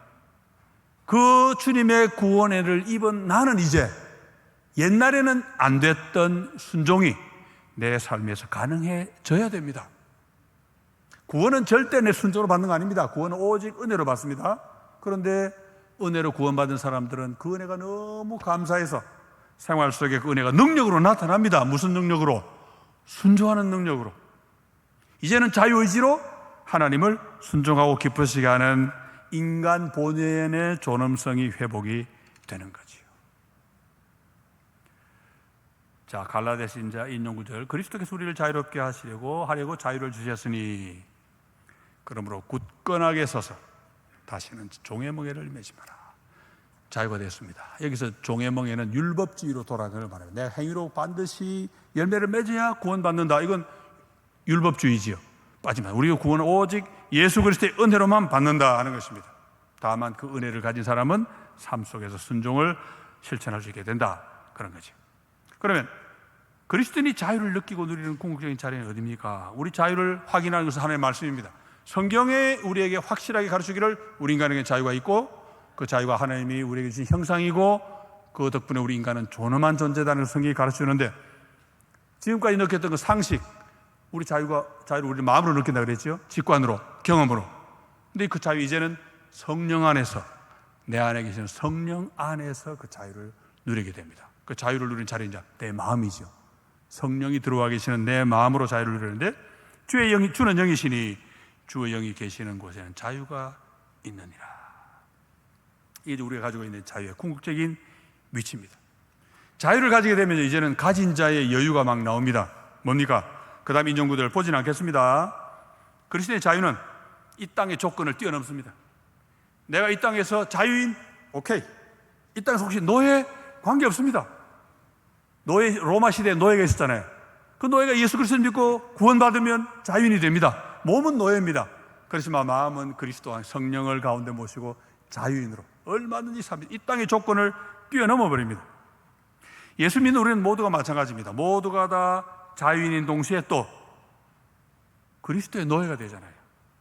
이것도 역설이지요. 자유와 노예의 공존, 역설입니다. 여기 이제 우리 자유인의 책임이 나옵니다. 예수 그리스도를 믿어 자유를 회복한 사람에게는, 아직 완전한 자유가 없는 사람에게는 주어지지 않는 또 다른 책임이 주어지는데, 바로 우리 그리스도인만 가지는 책임이겠죠. 뭐냐? 자유를 회복했으니까 그 자유를 마음껏 즐기고 누리고, 그리고 그 자유를 모르는 사람들에게 보여줄 책임입니다. 우리는 사람이 사랑인 걸 알았지요. 그럼 우리는 그 사랑을 실천하고 그걸 남에게 보여줄 책임이 있다고 그랬는데, 자유도 마찬가지죠. 자, 자유를 얻은 우리가 가장 힘써야 할 것은 무엇입니까? 자유 얻었으니까 어떻게 해야 됩니까? 자유를 마음껏 누려야 됩니다. 활용해야 됩니다. 자유롭게 살아야 됩니다. 존엄한 인간으로 살아갈 줄 알아야 되죠. 여러분, 우리가 얻은 자유가 얼마나 소중하고 귀한 것인지 알아야 됩니다. 여러분, 욥은 이 자유 안 놓치려고 몸부림을 쳤지요. 끝까지 버텼지요. 우리가 가진 자유는 더 좋은 자유입니다. 왜? 욥은 예수 그리스도가 오시기 전에 살던 사람입니다. 우리는 이미 주님이 오시고 난 다음에 사는 사람이잖아요. 주님은 우리에게 이 자유를 얻어주시려고 십자가를 지고 죽어주셨습니다. 처음에 말했지요. 우리가 가진 자유의 무게는 우리 목숨과 같다 그랬지요. 그리스도인이 가진 자유의 무게는 뭡니까? 우리의 목숨이 아니고 주님의 목숨하고 같은 무게입니다. 이제 얼마나 소중한가 알아야 됩니다. 그 자유를 가졌으니까 주님이 우리에게 그 자유를 갖고 가만히 감춰놓으라고 주신 거 아니잖아요. 마음껏 활용하라, 얼마든지 자유롭게 살아가라 그래 주셨으니까 우리는 그 자유를 마음껏 활용하면서 실천하면서 살아가야 됩니다. 안 믿는 사람들이 이게 바로 자유다, 이게 바로 사랑이다 보여주는 것처럼 이게 바로 자유다 하고 보여줄 수 있어야 됩니다. 자유가 없다면 아까 말씀드렸죠. 성경은 동화책이 됩니다. 그러면 우리가 자유를 누렸으면 온전한 자유를 사람들에게 보여주면서 존엄한 인간으로 살아야만이 사람들에게 성경은 동화책이 아니고 살아계신 하나님의 구원의 말씀이다 하는 것을 보여줄 수가 있습니다. 참 자유인으로 살아가는 우리의 삶은 그 무엇보다 강력한 복음의 변증이 되고 전도가 되겠지요. 자, 그런데 우리가 가진 이 자유는 참 재미있는 자유입니다. 또 역설이 나옵니다. 왜냐? 우리가 가진 이 자유는 무할 자유겠습니까? 기꺼이 노예가 되는 자유입니다. 자유는 됐는데 다시 노예가 됩니다. 자, 오늘 본문 주제구절 나옵니다. 형제들아, 너희가 자유를 위하여 부르심을 입었으나 그러나 그 자유로 육체의 길을 삼지 말고 오직 사랑으로 서로 종로로 살아. 종로로 살아 이 말이 원문이 노예가 되어라 이 말입니다. 자유를 얻었는데 뭐 할 자유입니까? 그 자유를 잃어버릴 자유입니다. 노예가 될 자유. 그런데 노예가 사랑의 노예가 되는데 그건 자유를 잃어버리는 노예가 아니고 내 자유를 가장 잘 활용할 수 있는 그런 자유입니다. 그런 노예 생활입니다. 참 역설이지요. 육체의 기회라고 하는 것은 이기주의에 빠지고 탐욕에 빠져서 다시 노예가 되는 거예요. 여러분, 육체의 기회로 싸우면 진짜 노예가 되어버립니다. 자유를 잃어버립니다. 그렇지 않고 사랑의 노예가 되면은 내가 기쁨으로 자발적으로 하는 거니까 노예가 되는 동시에 그게 자유를 누리는 겁니다. 자유를 최고로 누리는 거죠. 자, 아까 제가 변증법적 세계 말씀드렸죠. 자유는 자기를 지키기 위해서 자기하고 반대되는 제약을 같이 안에 품어야 된다 말씀드렸잖아요. 자기를 위해서입니다. 그런데 우리는 거꾸로입니다. 우리는 오히려 이웃의 노예가 되어줌으로써 섬김을 위해서 내 자유를 활용하는 겁니다. 내 자유를 위해 섬김을 쓰는 게 아니고 거꾸로 섬김을 위해서, 이웃을 위해서 내가 내 자유를 마음껏 활용하는 것이기 때문에 노예가 되어줌으로써 우리는 가장 멋진 자유를 누릴 수가 있는 겁니다. 그런 자유를 누리라고 주님이 우리를 위해 십자가를 져주시고 내가 너를 위해 이런 일을 했으니 너희도 서로 사랑해라. 사랑하는 게 뭡니까? 사랑으로 서로 종로로 살아. 노예가 되어 주어라. 그런 말씀이죠. 참 놀라운 말씀입니다. 그리고 그리스도인이 자유를 활용할 때 고려해야 될 중요한 기준은 뭐냐? 하나밖에 없습니다. 나보다 남을 앞세우는 것. 자유는 내 자유입니다. 내 마음대로 할 수 있습니다. 그런데 내 자유 때문에 혹시 다른 사람이 상처를 받거나 넘어질 수 있기 때문에 그걸 항상 먼저 내 자유니까 내 마음대로 성경이 이야기합니다. 왜 내 자유가 남 때문에 방해를 받느냐? 말이 안 되죠. 근데 예수님도 우리는 오히려 그걸 먼저 내가 앞장서서 나보다 남을 먼저 고려하고 배려해주는 그런 자유인이 됩니다. 자유 가운데 가장 멋진 자유자는 남을 위해 노예가 되어주는 자유. 그런즉, 자, 긴 인용문 말고 두 번째 봅시다. 그런즉 너희의 자유가 믿음이 약한 자들에게 걸려 넘어지게 하는 것이 되지 않도록 조심하라. 내 자유가 내 마음입니다. 그렇지만 그것이 만에 하나 남에게 걸림돌이 될 수 있으니까. 그 다음 인용도 보세요. 너희는 자유가 있으나 그 자유로 악을 가린 데 쓰지 말고 오직 하나님의 종과 같이 하라. 여러분, 종이 뭡니까? 종. 노예입니다. 노예. 자유인인데 하나님의 노예처럼 하되 뭡니까? 이웃을 위해도 기꺼이 내가 사랑의 노예가 되어주는 것입니다.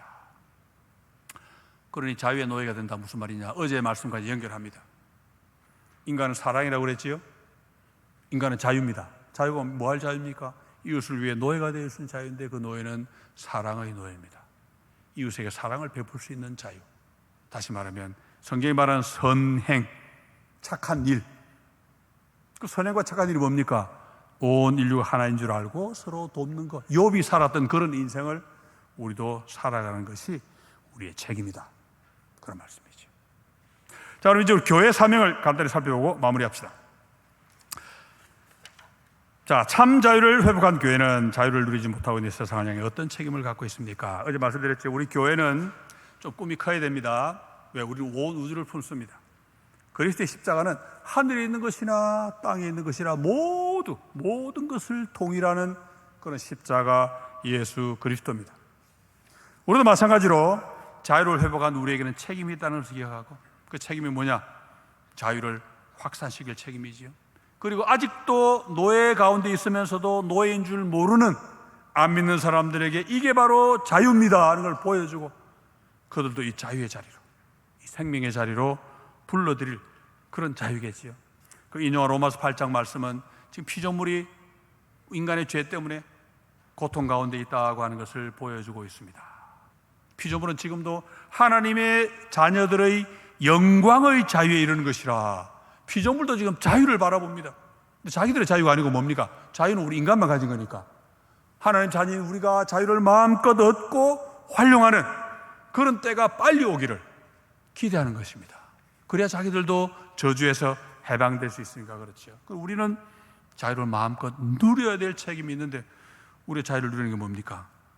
그 다음 베드로전서 인용한 구절처럼 너희가 이방인 중에서 행실을 선하게 가져 너희를 악행한다고 비방하는 자들로 하여금 너희 선한 일을 보고 오시는 날에 하나님께 영광을 돌리게 하려 함이라. 우리 어제 보았던 마태복음 5장 13절에 16절 말씀하고 똑같지요? 너희는 소금이라 빛이라 빛을 비추어서 영광을 돌리게 하라. 똑같은 말씀을 예수님의 수제자인 베드로가 우리에게 전해주고 있습니다. 이게 바로 우리가 자유가 없다고 말하는 사람들에게 자유가 있다는 걸 보여주는 방법입니다. 사람이 무엇이냐? 사람은 사랑입니다. 안 믿는 사람들은 그렇게 생각하지 않습니다. 남을 죽여야 내가 산다 생각합니다. 서로 갈라져 싸우잖아요.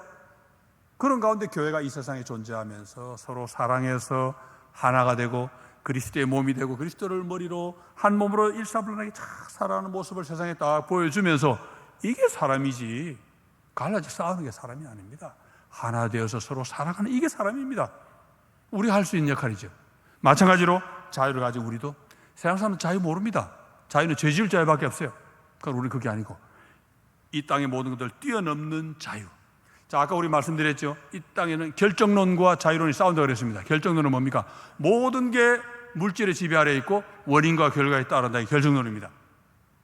우리는 그렇게 안 믿습니다. 우리는 자유를 믿습니다. 인간의 자유는 인과 법칙을 뛰어넘는다고 믿습니다. 사람들이 알고 있는 인과 법칙 가운데 중요한 하나가 뭐냐니까 이 돈, 유물주의라는 인과 법칙입니다. 모든 걸 돈으로 풀면 다 설명이 돼요. 그런데 이 예수쟁이들은 보니까 돈으로 설명해야 될 부분인데 돈을 뛰어넘습니다. 모든 사람이 돈하고 막 가는 예수 믿는 사람은 돈보다 뛰어난 다른 가치를 딱 붙잡습니다. 그럴 때 불신자를 볼 때, 와, 예수 믿는 사람들은 이 돈이라고 하는 이 인과 법칙에서 초월해 있구나, 뛰어넘어 있구나. 그게 뭡니까? 자유잖아요, 자유. 그게 바로 예수님이 우리에게 주시는 자유입니다. 이 땅의 인과 법칙을 벗어날 수 있는 자유, 돈을 뛰어넘는 자유. 또 이를테면 이 땅에 고통이 많습니다. 안 믿는 사람들 고통당할 때 지금 지진도 얼마나 마음이 아픕니까? 신이 없다고 막 부인합니다. 신 없어. 이렇게 괴로운데 신이 어디 있어? 그런데 예수 믿는 우리, 그건 인과 법칙에 따르는 거죠. 고통, 괴로우니까. 그런데 예수 믿는 우리는 고통을 겪으면서도 우리를 사랑하신 하나님의 은혜를 늘 기억하고 오히려 고통 중에서도 찬양하고 감사하고 그러면 안 믿는 사람들이 볼 때, 야, 저 이상하다. 고통이라는 원인이 왔으면 불평불만이라는 결과가 나와야 되는데 완전히 다른 결과가 나옵니다. 그럼 뭡니까? 아, 이 사람은 이런 인과 법칙에서 벗어나 있구나, 뛰어넘어 있구나. 이거 우리 믿는 사람이 보여줄 수 있는 경건의 능력이잖아요. 그리스도 안에서 우리가 얻은 성령 안에서 누리는 자유의 힘 아니겠습니까? 오늘도 사람들은 인과 법칙만 가지고 모든 걸 설명할 수 있다고 생각합니다. 그럴 때 예수 믿는 우리가 해야 될 일이 뭐냐니까 자유라는 게 이렇게 있다. 그걸 우리 삶으로, 말로는 안 됩니다. 삶으로 입증해주고 안 믿는 사람들이 정말 자유가 있네, 그렇게 만들어주는 게 우리의 책임이죠. 여러분 보세요. 동물이 높아지고 3번에 나옵니다. 동물은 높아지고 사람은 동물 수준으로 내려오고 있습니다. 이럴 때 어떻게 해야 됩니까? 예수 믿는 우리는 하나님 말씀의 원리대로 살아야 됩니다. 동물 문제 너무 복잡해 다 다루지는 못하는데, 사람이 동물처럼 된다 이 말은 윤리가 바닥에 떨어진다는 말입니다. 지금까지 존엄하게 생각했던 인간의 자유, 그에 따른 책임 다 팽개쳐버리고 자기 욕심대로 말초적인 쾌락을 쫓아 막 살아갑니다. 뭐 사람이나 동물이나 뭐 다를 거 없네, 그렇게 말할 때 우리는, 인간은 다르다. 우리는 하나님의 형상으로 지음받았다. 인간은 그런 인과 법칙을 뛰어넘을 능력이 있고 우리는 그 능력대로 살아가는 사람이다 하고 우리의 자유의지를, 성령 안에 누리는 그 자유를 보여줄 수 있어야 됩니다. 자, 4번과 5번은, 4번은 좀 건너뛰고 4번은 이건 우리 교회가, 제가 옛날부터 연구소를 설계해야 된다고 많이 얻은 이야기인데 그 다음에 보기로 하고, 5번이 우리 좀 다시 한번 생각할 영역입니다. 자, 서로 다른 자유 개념을 갖고 싸우는 세상을 향해 우리가 할 수 있는 일은 무엇이겠는지 생각해 봅시다. 여러분 조심해야 될 건, 우리 교회는 이런 정치 싸움, 이데올로기 싸움, 자, 진보 보수 싸움에 절대 휘말리면 안 됩니다. 왜 안 됩니까? 우리가 그런 싸움에 휘말리면은 우리가 절대적으로 붙잡는 딱 한 가지 뭡니까? 하나님의 말씀의 진리, 예수 그리스도의 복음, 십자가, 이 진리성마저 사라져 버립니다. 우린 절대적인 거 하나만 붙잡아야지. 이럴 수도 있고 저럴 수 있는 걸 하나 딱 붙잡고 절대인 것처럼 그렇게 착각하면 안 됩니다. 교회는 절대 정치판에 물들어서는 안 됩니다. 성경은 모든 것을 다 포괄합니다. 그리고 성경은 우리 모두가 다 사랑으로 하나 되기를 원하고, 먼저 믿은 우리가 가진 이 자유를 10분 활용해서 이웃을 위해 기꺼이 사랑의 노예가 되어주도록, 그렇게 함으로써 정말 자유라는 게 있다는 걸 보여주기를 우리에게 원하고 있습니다. 그러니 싸우고 갈라지는 세상을 향해 우리는 십자가의 복음, 주님이 주신 참 자유, 그 자유 안에서 우리가 할 수 있는, 마음껏 할 수 있는 사랑, 예수님이 우리가 가지고 있는 자유가 뭡니까? 서로 사랑할 수 있는 자유, 하나가 되는 자유입니다. 안 믿는 사람들은 자유 없습니다. 우리는 있습니다. 책임져야 됩니다. 그러면 그런 책임을 사람들에게 보여주는 그런 일이 바로 오늘 교회가 된 우리의 사명이다, 그렇게 생각할 수 있겠지요. 자, 몇 가지로 요약해서 결론을 내고 마치겠습니다. 자, 자유라고 하는 것은 얼마나 무겁습니까? 우리 인생의 무게만큼 무겁다. 자유의 무게는 곧 우리 인간의 무게다 그랬고, 또 그 다음에 그리스도인은 온전한 자유를 회복한 사람으로서 그 자유를 누릴 책임이 있다 말씀을 드렸지요. 우리가 회복한 자유는 이제 단순히 내 목숨의 무게 정도가 아니고 예수 그리스도의 생명의 무게입니다. 이 자유를 우리 주님이 십자가에 달려 죽어 주셨습니다. 그러니 그런 주님을 구주로 믿는 우리는 인과 법칙을 초월할 수 있는 능력을 보여주어야 됩니다. 자유라는 게 정말로 있구나, 결정론만 주장하는 세상을 향해 자유가 정말로 있구나는 것을, 물질주의를 극복하고 이 세상을 모두 뛰어넘는 그런 능력을 보여주어야 합니다. 그 방법은 뭡니까? 사랑밖에 없어요. 사랑할 수 있는 자유를 우리가 부여받았고, 우리는 기꺼이 남을 위해 노예가 될 수 있는 그런 자유를 부여받았습니다. 그걸 하기 위해서 우리가 여기에 모였습니다. 우리가 왜 거제교회 성도가 되었습니까? 여기에 모여서 우리가 가진 자유를 마음껏 누리면서 서로 사랑을 연습하고 그 사랑을 바깥 세계도 전하고, 그래서 우리만 이 자유를 누릴 게 아니고 죄의 노예가 되어 있는 바깥 저런 사람들까지도 이 안에 들어와서 이 자유를 누릴 수 있도록 도와주는 것, 그게 바로 우리 거제교회의 사명인 줄 믿습니다.